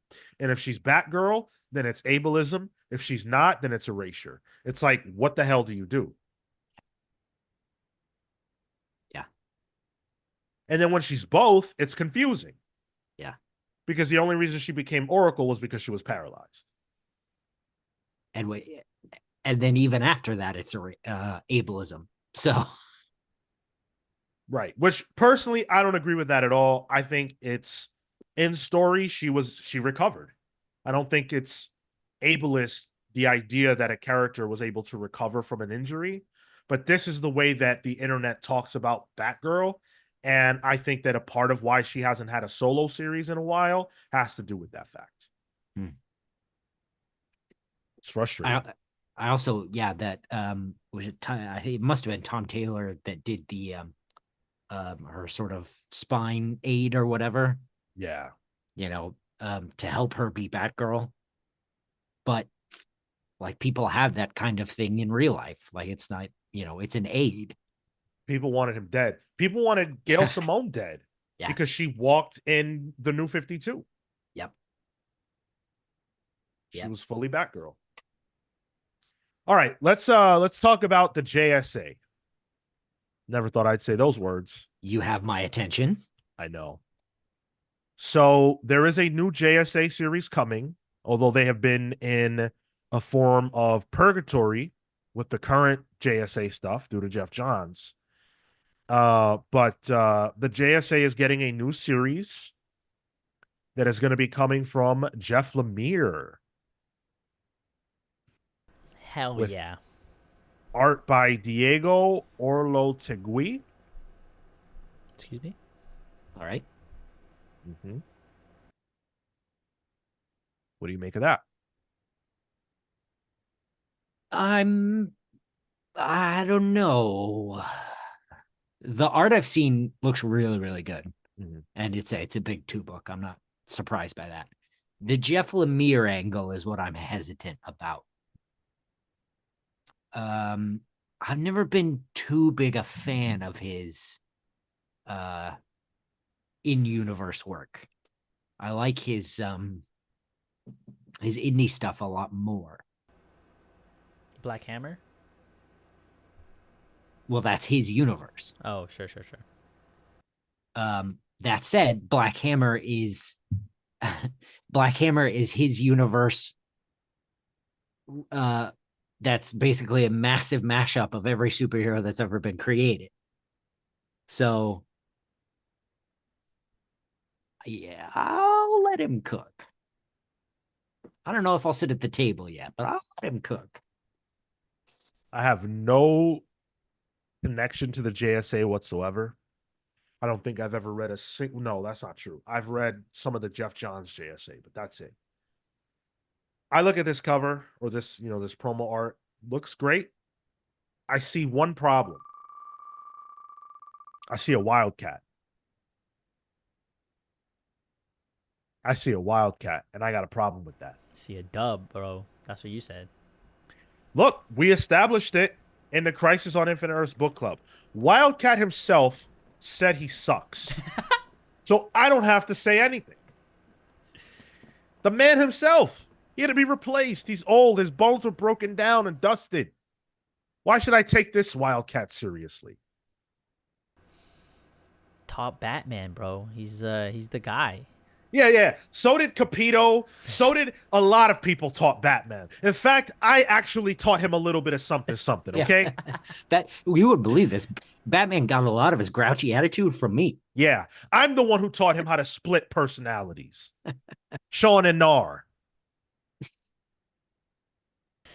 Uh, Yeah. Go ahead. Sorry, yeah, no, I think this this stuff's cool. Like, Kale got me into the JSA through the Jeff Johns things, and so like there's just this fondness for these characters and for these heroes and seeing them on panel and in action. There's um the I I don't think Dan's here anymore, but where one of his things is like these people aren't gods. These feel like superheroes who aren't at that level, who aren't in that like mythological status necessarily, because they don't supersede the environment of superheroics. Like they are just heroes. They're people in costumes, and that's what Wildcat is. He's a dude he's a boxer in a costume. Hell yeah, that's what like the Green Lantern here just has like a ring. He's just a dude. Well, sure, I guess otherwise Hal's a fighter pilot or whatever, right? But there's a level of mundanity turned into super heroism here. Marco, would you care to tell me who that fucking guy is that's like pink and has power energy coming off his body? Can you tell me how that's a regular guy? Who the hell is that guy? Pink, which I don't know which image you're looking at. The top right. Oh, I'm looking at the stream. Sorry, I have another image. Oh, okay. Yeah. If that's who I think it is, and I haven't seen it yet either, that's a whole ass genie. So I don't know. Is it I'm looking at the image you've got up. Dr. Fate is on that. Yeah.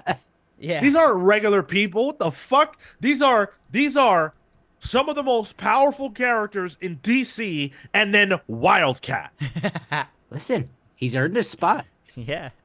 He broke his leg one time, and Shawn's like, put that horse down. Yes. Yeah, because he said it. He said it. Catherine says, your bones are old too, Shawn, and we take you seriously. You better not start your shit because you had a birthday recently, and we know. We know. You and I know. So I don't want to hear it. You don't know. And guess what? Wildcat has been getting his ass beat in for his whole life. Years. I don't take L's. He's a boxer, so you know he's taking it. Them bones are creaky.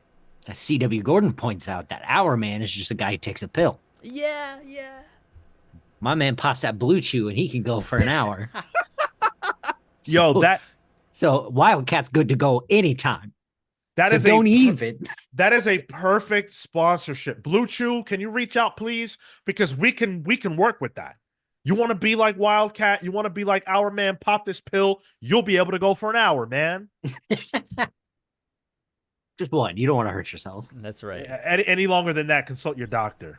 You'll break a leg. Uncanny Suit says, I'm turning 27 and officially entering the old guy club this month, so obviously Wildcat is my guy. Uncanny Suit, you are not old yet. When you cross that 30 threshold and you wake up in the morning and your bones get to creaking and you hear those pops and snaps of things you never knew you had, we can talk. I get a full night's sleep. I wake up tired. Yeah. Yeah. Absolutely. That said, Jeff Lemire on this, I think he has things to say about these kinds of characters and these kinds of superheroes.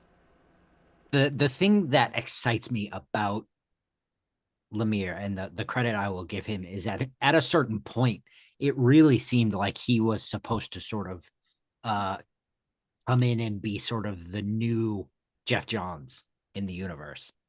This may have been right before the New 52. And his so I think he's got a lot of heart, and I think he's got the chops. I agree. I'm a fan of Jeff Lemire. Although I haven't read any I haven't read much outside of Big Two. Yeah. yeah, his indie stuff is really genuinely very good. James Jones says, I'm 54 and love Wildcat, AARP Heroes. Oh, there we go. Brother, There we listen, go. that's beautiful for you. All right. If you were on this cover, I'd be a lot happier. I have a vendetta with Wildcat. I'm a big fan of y'all Of that are over Wildcat. Oh, no. Of you guys that are over 50. I love it, especially if you're a comic fan. I get to learn a lot from you guys. Wildcat, on the other hand, that fucker got to go. But I'll give this book a try anyway. Wildcat be damned.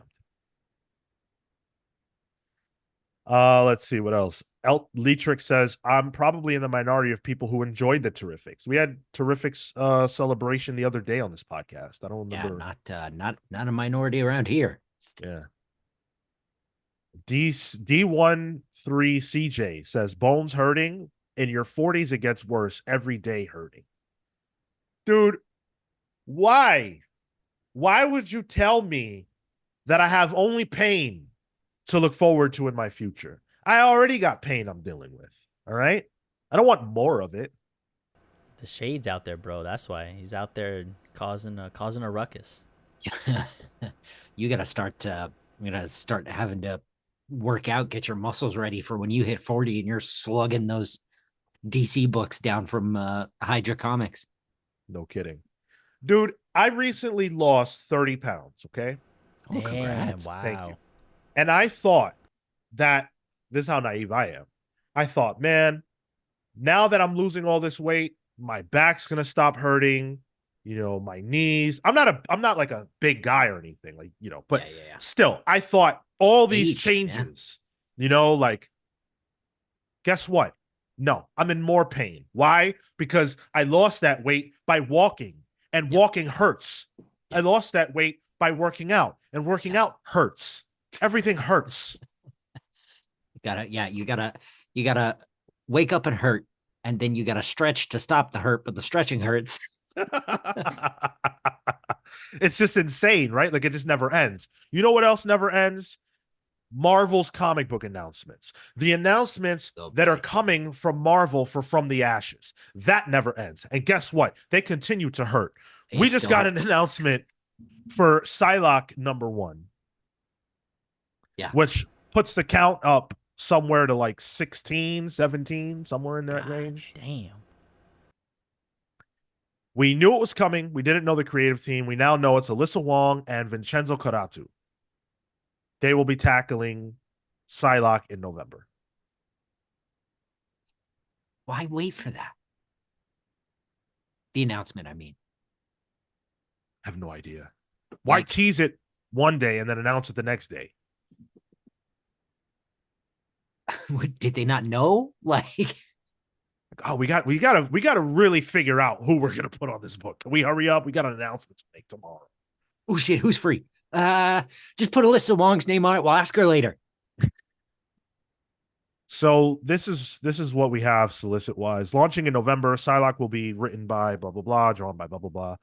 Psylocke will tie into the character's current status quo established in Jen McKay and Ryan Stegman's X-Men #1, where she lends her deadly expertise to Cyclops' team of X-Men operating out of Alaska. However, there are missions that aren't suitable for the X-Men and require Psylocke to embrace the teachings of her dark past. After taking the mantle of Psylocke, Kwannon became one of Krakoa's breakout stars in titles like Hellions and Uncanny Avengers. Now, the telepath and telekinetic ninja goes solo. Her upcoming adventure features appearances by her lover, Grey Crow, shed light on her brutal upbringing with the Hand, and introduce a twisted supervillain called the Taxonomist. Taxonomist? Taxonomist, yeah. Taxonomist. Okay. Great. All right. Yeah, right. We got the announcement. And Shawn, you were right. It's 16 titles at the moment. Yeah. D13CJ says, question, why is Wong in Marvel when she gets canceled all the time? Referring to Alyssa Wong. I really don't want to get into like denigrating creators and stuff like that. I understand the point you're making, but whether the book gets canceled or not doesn't always reflect on the quality. So I want to give Alyssa that grace because I think that's fair. Go ahead, Gil. Sorry, just a quick question on that phrasing. Is she canceled in internet speak? She No, said something no. racist and she No. Her got canceled, books. or her books are canceled. Okay, Yeah. all right. Yeah. Sorry. I was like, well, I haven't heard about this. Yeah. I hope I'm not speaking improperly here. I'm sure you guys will correct me. I think she's doing Captain Marvel and that just got canceled. I know I'm right about the second part. I just don't remember if it was Alyssa Wong that was doing the book. But she is getting another at bat. I think what happens sometimes, guys, is you get a book assigned to you that there isn't necessarily a big idea for. Is Psylocke a book that needs to exist? No. So hopefully Alyssa Wong has a big idea that can make this worth existing. That's my hope. And I mean, she has titles that I think persist.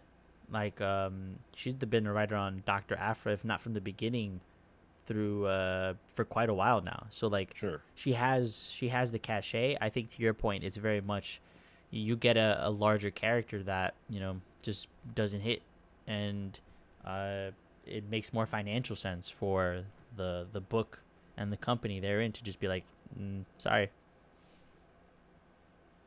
Yeah. I mean, I hope this is good. I hope it succeeds, but do I have confidence? No. Confidence and hope are not the same thing.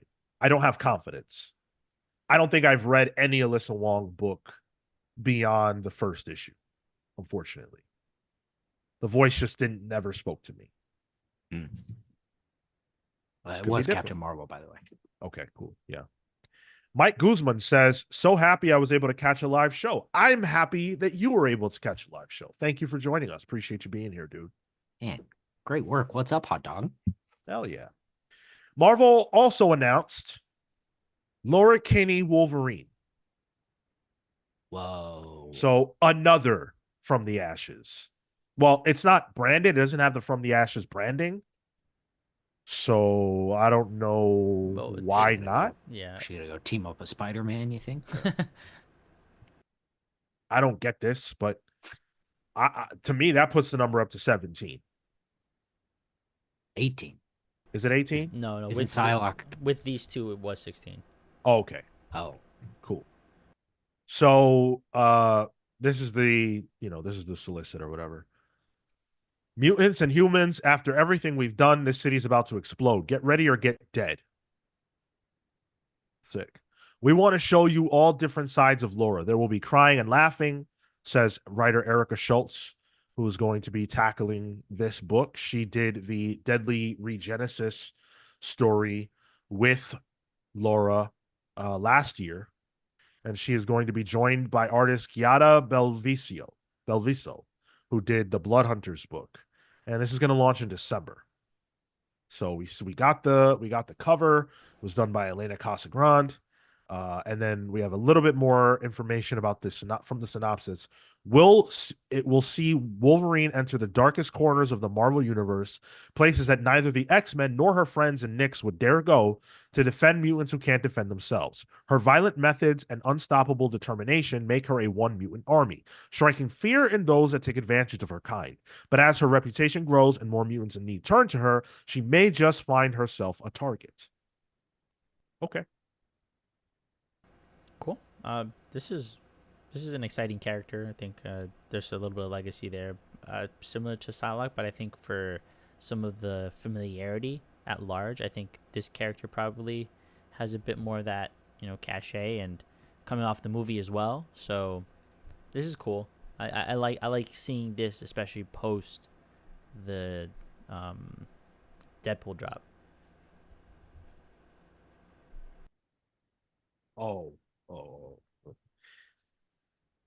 Go ahead, Kale. I feel like Laura Kinney's had a lot of cachet, even before Logan and Deadpool. Pretty popular. So yeah, so it makes sense that she has a more active Wolverine title at the moment. And I know that the book being called Wolverine certainly helps a lot. and that's fair. But if you really think about it, you have Logan Wolverine who can keep a solo title that we've seen. Laura Logan, who's kept a solo title at times. Mhm. I would say, she's had a title on the stands fairly consistently over the last decade. Yeah. And then Cable, Deadpool, here and there. It's about it as far as characters that have really been able to keep a solo title from the X line. I mean, then that means we'll have 2 branded Wolverine titles starting at the same time, because we do have the Saladin Ahmed one. Yep. And we have the Red Band. Greg Capullo one. Yeah. Hickman Capullo. Oh, that's right. Mm-hmm. Oh, that's Hickman too. That's but wasn't that a one shot? No. Oh, is that an ongoing? It's a mini, but it's not a one shot. And does that count as From the Ashes? Is that in the list? How could it not be? What I have on Wikipedia, it's not included. X-Men Era of Apocalypse, X-Men Phoenix, Nyx, etc. Right? Yeah, but not. It's that just, one. but it's not there. Okay. Yeah, it's not there. All right. Uncanny Suit says, I'm going to need Logan to keep the brown and tan suit if Laura keeps wearing the yellow and blue. See, I love that idea. Yeah. But that won't happen. Why? Well. Because we just saw a movie in which Wolverine wore the blue and yellow. Branding, brother. All right. Last up is the most disappointing news of the week. For some of you, that was Robert Downey Jr. playing Dr. Doom. Thank you for acknowledging me. You're welcome. For me, it was the following. Colin Kaepernick, who is allegedly an NFL quarterback. I say allegedly because he hasn't been able to get on a team since he was fired by the 49ers after a very controversial situation in which he was, refusing not to take a knee during, NFL proceedings. I believe this would have been around the time of maybe it was George Floyd, I want to say. There was some kind of situation. Sounds right. I think it was a little before that, but could have been, yeah. Stuff like that has been happening so often that. Yeah, exactly. It was some kind of, situation. And he refused not to take a knee in what he felt was in solidarity with his people. And the NFL couldn't abide that. He lost the job, and he hasn't been able to get a job in the NFL since. And everybody has felt sympathetic for Colin Kaepernick because my man believed in something and he stood for it. That's admirable. Well, now he stands for AI, apparently. Particularly AI in comics, as he has raised $4 million for Lumi, which is a new AI-based platform that is specifically looking to publish comics using AI. What I'm about to read is from a Bleeding Cool article written by Rich Johnson that says Lumi is intended to, quote, empower comic book creators by, quote, providing them with the tools needed to independently create, publish, and merchandise their stories both digitally and physically. The company plans to focus energy on comic book and graphic novel creators first, a market with the need for multiple creative skill sets. Lumi is on a mission to democratize storytelling by providing creators the tools to independently create, publish, and merchandise their stories. I'm going to read that again. Lumi is on a mission to democratize storytelling by providing creators with the tools to independently create, publish, and merchandise their stories. What tools would those be? What tools would those be? You mean a pen? You mean a piece of fucking paper? Ruler. A ruler? What tools? What tools do the average person have? Cale, please, I want you specifically to tell me. What tools does a creative person have that the average person does not have that AI will give them access to? What tool is that? Man. The tool of I talent. yeah. Sorry, I'm not picking up where you're going, but The tool whatever of I'm talent. with you. Yeah. Hard That's it. work, Hard acumen. work, effort. Yeah. There is no Time. tool. Yeah, Time. Yeah. there's no tool that the average person doesn't have Yep. other than talent and creativity and skill. And you can't get that from AI. Yep.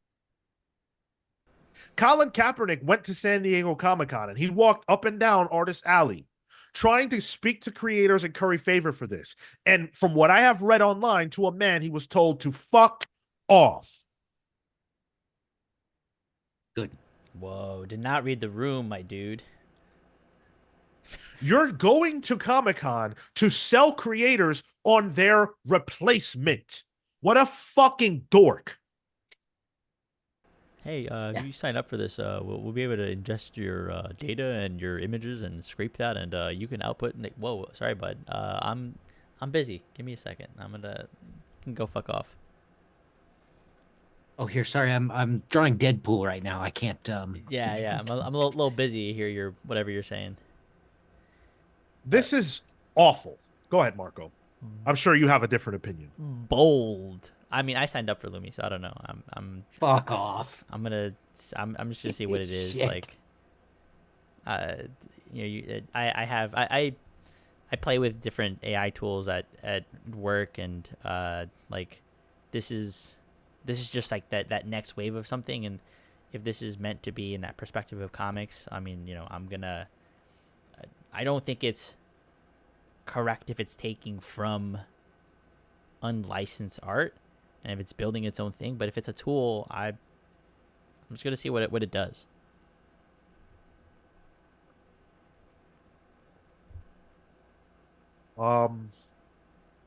Let me explain why this sucks. Since Marco didn't address that. It sucks because Colin Kaepernick doesn't know what the fuck goes into making comics. And he has been duped, I hope, by Lumi into being a face for this company. He's so silly that he doesn't realize that going to Comic-Con isn't the place for this. The place for this is Tech Bro Land, where everybody cares nothing about creativity. They only care about profits. That's the only place this is relevant. This is relevant in places where talentless people gather, not talented people. That doesn't make any sense. Why would you go to a place where talented people gather to tell them, hey, here's this thing that works well for the talentless? What need do they have for that? What creators did he think he was going to rally to this idea?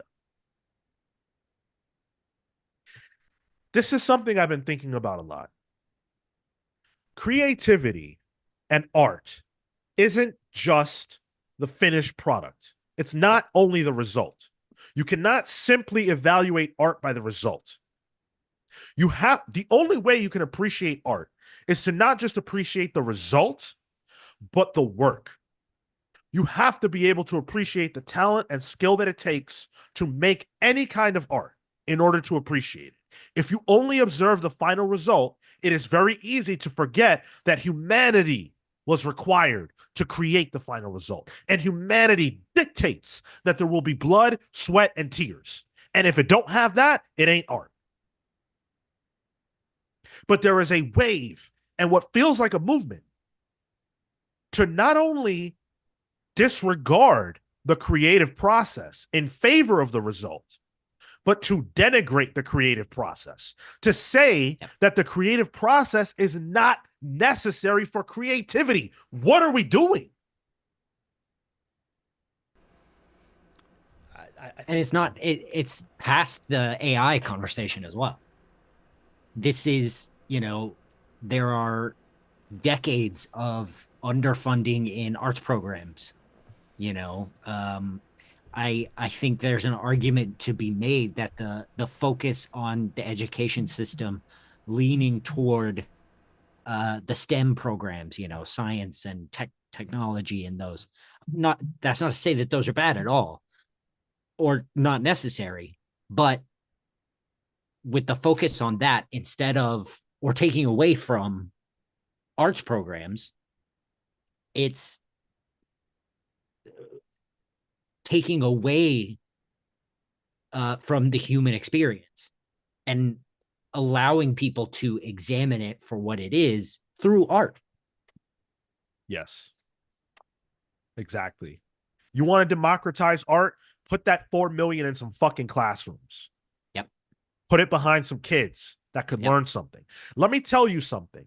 Kids today, not all, not even most, but it is a problem where kids today don't know how to spell without spell check. Because spell check has taken away the need to learn to spell words. What do you think will happen when this infiltrates the classroom, or when it interacts with children's desire to be creativity? You're killing it in the womb. You're killing it in the womb. You're killing it in the cradle. I don't need to learn to draw. I can just type into a prompt. Is that the world that you want? Marco, do you think that's good? Good in what sense? Like, what do you mean? What sense? Do you think it's good? Do you think that's a good thing? Do I think that making a answer the question I asked you? Do you think it's good? It's a leading question. I don't think it's a fair question. Of course, it's a fair question. Should children be taught to be creative or not? But that's a fair question. But you're saying that because we're looking at it in this narrow view, there exists no creativity. When I think you're right. When I think that you have to look at a different way to view the process. You have to look at a different way to. You have to be open to a different way of viewing the process, right? Like I agree with you that the output does not equal art, but then that also means that the build up to it, the steps necessary to lead into those things are different as well. Like we don't teach Rococo art anymore in the same way that we might do for modern art. Like there are methods that evolve and grow, and when you do end up in a place where the output becomes that much quicker because all you do is put in a few different prompts, fine, but that's a variation to the process. That's a variation to the style, and I think that it is going to affect people in commercial ways, but I think it's gonna make the process for people who take the time to learn each of the individual components of making art. I think it's gonna make them more valuable. So I think that the prompt making component of this is the democratizing part, not the end output. Unbelievable. We're going to have a world full of children who don't know how to create, who don't know how to don't spell, know how to make art, or don't know how to spell, and you're cool with that.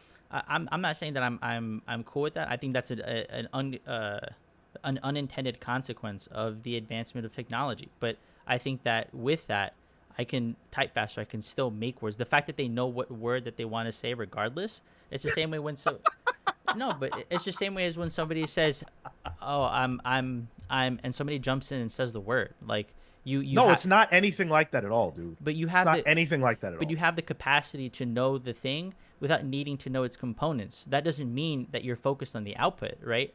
I can say, I can say and understand what a song is without knowing how to spell it. The same way that's how slang persists. That's how things like different kinds of phonetics, you get variations in language. All of that stuff continues regardless of knowing the components. And if anything, they only exist because you don't know those components. But the problem, and I'm interested in the fact that you brought up language very specifically, because with Google Translate, translation apps and companies have gone out of business because of AI. They don't employ people who are actively able to translate things. Sure. Because of AI. That's the problem with all this is it's, people are losing the ability to do these things because AI is trying to take it. The people in charge, the people with the money want AI to replace employees. And that is creating this vacuum of mediocrity. No, this vacuum of exceptionalism to make me, people mediocrity, mediocre art, bad art, I, like bad translations. I think It's not. Finish your Go thought. ahead. No, finish your thought. Sorry. It's Duolingo just fired hundreds of people. That number could be exaggerated, but you can look it up. They fired a ton of people specifically so that AI could come in and write their question prompts and write their, translations. And that's the problem with AI is that the people who have the money and want to push it are pushing the people with the skills out. I think to the mediocrity point, I think what it's doing is it's moving those people out. It's moving the mediocrity out and only maintaining the exceptionalism. And I say that from the perspective of there are people who work in industries, and I'll say this as an anecdote, but there are people who do work who aren't good at their jobs but do the work. So if it's a volume problem versus the mediocrity, if you can replace that person with a tool, you are replacing the mediocrity and keeping and maintaining only the excellence. I cannot believe you just said that. But what about the person doing the work? Yeah, For sure, no, for sure. But I'm not. I'm saying that them being fired affects their lives, and that is an adverse. That is not a good outcome. But to your to address your point directly on what the tool is doing and how it is replacing people, I think that's how it's doing it. It's replacing the mediocrity that exists. Okay, but what about the people? That's an unintended consequence of it. Okay, but what about it? I think that's a bad thing, but that doesn't ultimately mean that the tool is bad. You don't ultimately make the tool go out to be the villain in that. I don't think that that's a fair assessment of that. no one is doing that. We're talking about the result. We're talking about the result. It's not a projected result. It's a real result that's happening right now in the world. Sure, but if the result is a person got fired and that's a bad thing, therefore AI is bad, I don't agree with that statement. But you keep going back to AI is bad or not. I'm talking about a result. I'm talking about the way this affects the world. That is bad. That is bad. If Congress intervenes, if they step in, if they make changes, great. I don't give a fuck. Yeah. Guns are tools. Yeah. Guns aren't inherently bad. But the fact is that the net negative that guns have on the world is what? Bad. Sure. Yeah. Just like AI. Killing creativity will never be a good thing. Comic Boom says Shawn articulates, quote, the fear of AI. Why the fear? If I can get Alex Ross level art for a story I type into a program, of course I'm going to do that. Also, it will make quality stories cheaper. And cost of quality comics is a huge issue that Lumi can address if it is successful. Loss of jobs is bad, but not bad for the future of comic book storytelling. That is phenomenally incorrect. I thought you were smarter than that. That is wild. That is crazy. Phenomenally incorrect. I have no interest in an Alex Ross AI generated image. First of all, that means that Alex Ross is now out of a job, which is awful. Baseline. Like that's shit. That's where we start. Yeah, we start with that. Then you're saying that it's going to make it cheaper. What makes you think that the goal here is to make art cheaper? Are you out of your mind? You think that if Marvel doesn't have to pay creators anymore, that all of a sudden their comics are going to be cheap? Of course not. There's never a savings that we get out of this. All that results is more people without jobs and more people who don't know how to create, more people who aren't inspired to learn to do the work. That's all that means. And the other problem with making the stuff cheaper is cheaper for who? Yeah. Because it's not going to be us. They're still going to charge us $20 for, an issue 57 with a 40-page backup story that doesn't even include the real story. I agree with Adam Smith. This is where liberal arts education will help, thinking critically and with nuance. That is exactly the problem. We have allowed for so long people to be uncritical, to not think critically about things, to just be force fed information, that we have gotten to the point where we cannot evaluate art and take in the effort that is required. We actively denounce and reject the creative, but not the creation. That is the death of the human spirit. I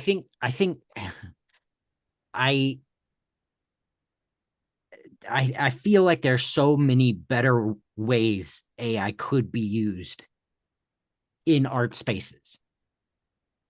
Let's bring Clippy back. Put Clippy in Photoshop, and it says, "Oh, I see you're making a lot of dots in a certain pattern. Could I suggest a screen tone brush?" That's incredible. That would like The that's what AI could be used for. one of the most recent implementations, you have it on Instagram if you enable the Meta AI tool. I was just writing a response to something. Somebody had sent me a message. I was writing, "Oh, cool. This isn't that." I got maybe 5 words in, and the tool popped up on me, and it said, "Oh, do you want to make this supportive? Do you want to make this funnier? Do you want to make this a like?" It gave me suggestions for even how to reply back to a prompt. That's not quite what I'm talking No, about. no, no. I'm just illustrating that like that's gone even beyond that. Like AI has infiltrated even to the way that you're gonna message back somebody, and that part when That's I sick. yeah That's Grammarly. That's Like sick. that's what Grammarly is. sure People don't even know how to communicate anymore. yeah People don't know how to talk anymore. Comic Boom says the sky is not falling. Okay, that's what you say. But if Alex Ross is out of a job, in your theory, to me, that is the sky falling. Because I appreciate these creators who do this work. I don't just want the Alex Ross art. I want him. Yeah. When he draws that, he's giving me a part of himself. Yep. Yep. And when he no longer has a job, when he can't do that anymore, do you know what just happened? His livelihood, his life was stolen from him by a company that decided that it had the right to take his art and twist it and pervert it into what you decided you wanted to see in an instant. If that's okay to you, then I don't know what to say, but it's not okay to me. And like it's this loss of work, this loss of employment to the individual person that these business people don't care about, right? It's what we've been talking about here. There's no, there's no universal basic income. There's no, there's no relief for those people, even though they are forced out. And that's a bigger part of the problem. Yes, You want to absolutely. knock these people out of a job? I mean, you've got to support them. have a system in place for that. Everybody thought having the screens at McDonald's would, reduce the number of cashiers or whatever. It didn't. All it did, it put those people behind the counter, and they introduced table service at McDonald's over here. Maybe not where you guys are, but Oh really? Well, Target, if I remember correctly, just had to roll back their self checkout lines because it wasn't helping. It wasn't creating shorter wait times. You know how many times I've gone into Target and somebody has to call for help because they don't know what the fuck they're doing, or it doesn't work, or whatever the case is. And they have a massive line of checkout tills, and 2 of them are open. Yeah. When you get off the internet and you go into the real world, you see these things. Like, it ain't pretty. Atomic Hound says, if AI can be used to make reference material more accessible for the artist or writer to generate new art, that's one thing. Using it to generate the art is not art, it's manufacturing. Yes, that is a great word, Hound. Manufacturing. Absolutely. Absolutely. Yeah. Absolutely. The carpenter, Yeah. the carpenter who painstakingly crafts, a beautiful piece, a beautiful dresser, a beautiful table, whatever it is, that is creation. That is art. IKEA producing tables that are made of whatever garbage, fake wood, that is manufacturing.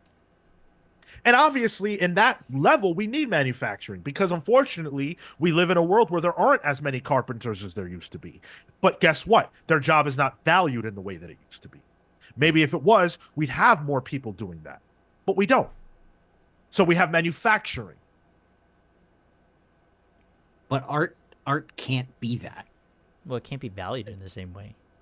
Well, art is expression. Yes. You just can't manufacture expression. If Colin Kaepernick really wanted to express something, he expressed something more. He expressed more by taking a knee during the national anthem than he ever will pumping out a six-fingered multi-toothed organism on a badly paced comic book. Not to mention that this individual, Colin Kaepernick, is known more for that action, the taking of the knee, than anything he did on a football field. Yeah. And if you want to talk about democratization, Mr. Kaepernick, hey, I really love basketball. When are you going to figure out a way to democratize basketball so that I can play against or alongside LeBron? How about you democratize football so that we can take your job, Mr. Kaepernick?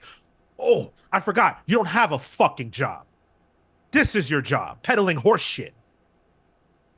Democratize the NFL so that you can get back on the field. Because apparently you're still ain't enough.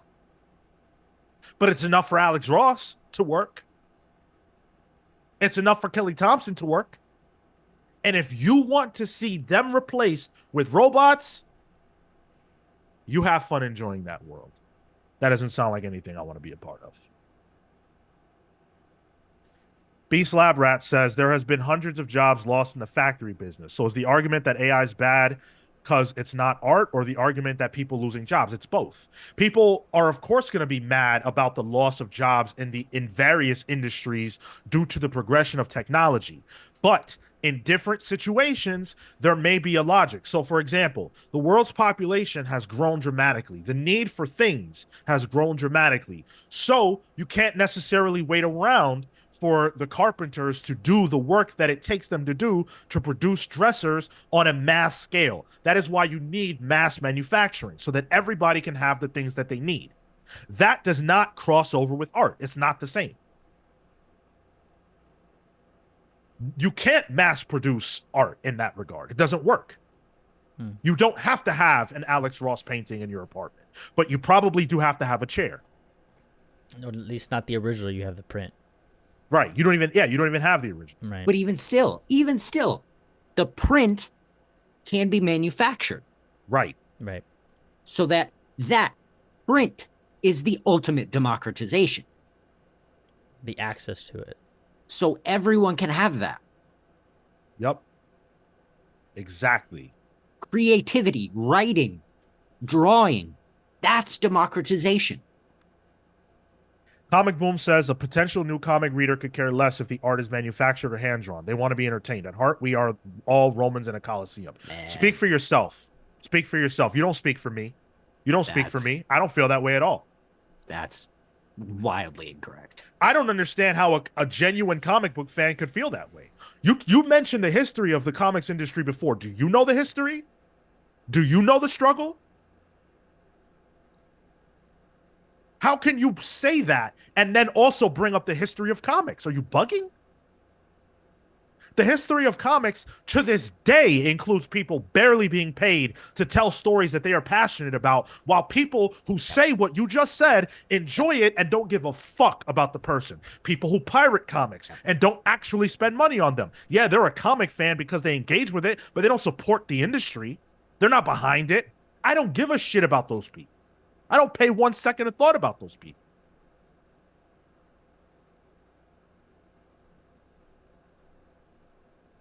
Man, this topic gets me fucking heated, dude. Cosmo says Alex Ross would be out of a job, and the next Alex Ross won't have a chance to emerge if AI is normalized. That's all there is to it. That's all there is to it. And if you don't agree with that, answer me why there are less carpenters in the world than there were before. Because the job isn't as necessary as it was before. Because it's not out there on Front Street the way it was before. Because we have replaced it. That is the actual way that history works. Whatever other shit someone has in their brain, I don't care about it. The reality is that the amount of people who do a job goes down as that job is needed less and industry and manufacturing takes over. That is a fact. And that is what will happen if AI manufacturing of art becomes the norm. So Beast Labarat says, what about digital art? I've seen digital art being reused by just moving the head and arms around without starting over with a clean layout. So that's what we're talking about in regards to AI being used as a tool. It should make the process easier for the artist, the person with the skill, the person looking to create a piece of art, the human. Now, in this case, say, you want to reuse a figure, in a comic panel. It's quicker and easier to copy paste. Again, that's artificial intelligence. That's keystrokes. To, reposition the head, cut off the head, reposition the head, cut off the arm, reposition the arm. That's all artificial intelligence. Like, you use that in a way to speed up your process and even make your process better in order to make a better end product, one that makes your life easier. It's different from someone typing in, what if Hal Jordan was cool, and getting a 6-page comic. Jose says if AI art becomes the norm, there will be more comics out than ever before, but every single one of them will be shit and the same price. We literally don't gain a single thing by allowing that. You're completely right. Completely right. And Planet 62B or 8 says if Shakespeare or Herman Melville used AI to write, we would all be dumber. You are also correct. Thank goodness we didn't have these tools before. Less page count, maybe. MP says not everything should be democratized. Equality is not a virtue when it is applied to the arts. I want to make one last point. They use the word democratization. And I think that's very interesting. Because art is already democratized. In fact, I would argue that art is just about as democratized as anything can be. Because any person alive can, with their own being, with their own hands, create art. That's not the same thing as creating quote unquote good, subjectively good, commercial art. Commercial art being the kind of art that you make money from. Okay? Those are not the same thing. The industry of art is what they are talking about, not the creation of art, because anybody can do that. I have a piece of paper right here. I have a pen right here. I could draw a picture of Marco. I created art. Is it good? Are you guys going to like it? Probably not. People want to be celebrated for what they do not have the skill or talent to do. That is the problem. People want to be entertained without consideration for what's behind the entertainment, and people want to be celebrated for being able to produce things without having skill or talent. That's all this is. And it's also massive corporations trying to get money without employing the people with the skills for a fair wage. Yep. Mike Guzman says, I wouldn't have known I wanted to be an artist without being introduced to art through comics as a kid. Right. Any kind of art. Exactly. Movies, pictures. Comic Boom says the first time a child, and we're about to close this, but the first time a child reads a comic and is intrigued, they do not know anything about how it was created.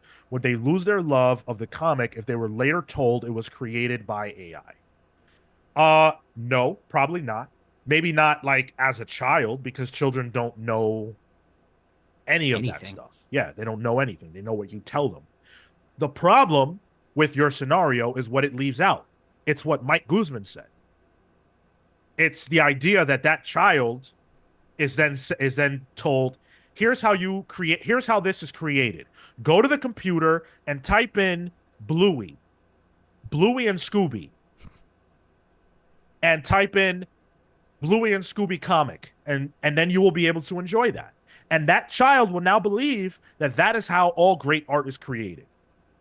That is the world that you were talking about. We wouldn't, like, don't get it twisted. We would not have the artists that we have today in this industry if AI art existed 20 years ago. Just wouldn't. I think we can close out this conversation with the best comment I've seen in the entire chat this whole time from Shrey. I apologize for butchering your name. Shreyansh Das. Nobody reads comics, I think. Nobody. Nobody. Definitely Here not we are. us. All right. We can do this forever, but we don't have forever. Thank you guys for partaking in the conversation. At the end of the day, we have heated debates on here all the time. This is just, people's opinions. I don't hate anybody that's listening. You guys are all gravy with me. But I do think that there is critical thinking required as we evaluate situations like this. And don't just think about yourself. Think about the impact that these things can have upon the world. It is possible to be wrong. And it is possible to look at human history and figure out where things go based on what has happened before. And those are considerations and factors that we all have to utilize when we are thinking about these things. Let's talk about the future, though. Because in the very near future, 1 week from now, 1 week from almost this minute, actually, Whoa. we will be interviewing and having on the show as a guest Omar from Near Mint Condition. That's going to be a lot of fun. I can't wait to talk to him and get his perspective on AI art. Just kidding. But that's going to be a lot of fun. I hope to see you guys there, as many of you as can possibly show up. 1:30 p.m. Eastern. If you show up to youtube.com/thecomicspals at 10:15, there will be no show. It will be at 1:30 p.m. Eastern. So be prepared for that. The next time we will be live with you is this Thursday at 6 p.m. Eastern for Pals Pools. It's a huge week. Big, big, big book releases. I cannot wait to get into all of that. Thank you guys so much for listening. Until next time, take care of yourselves and each other. See you next week.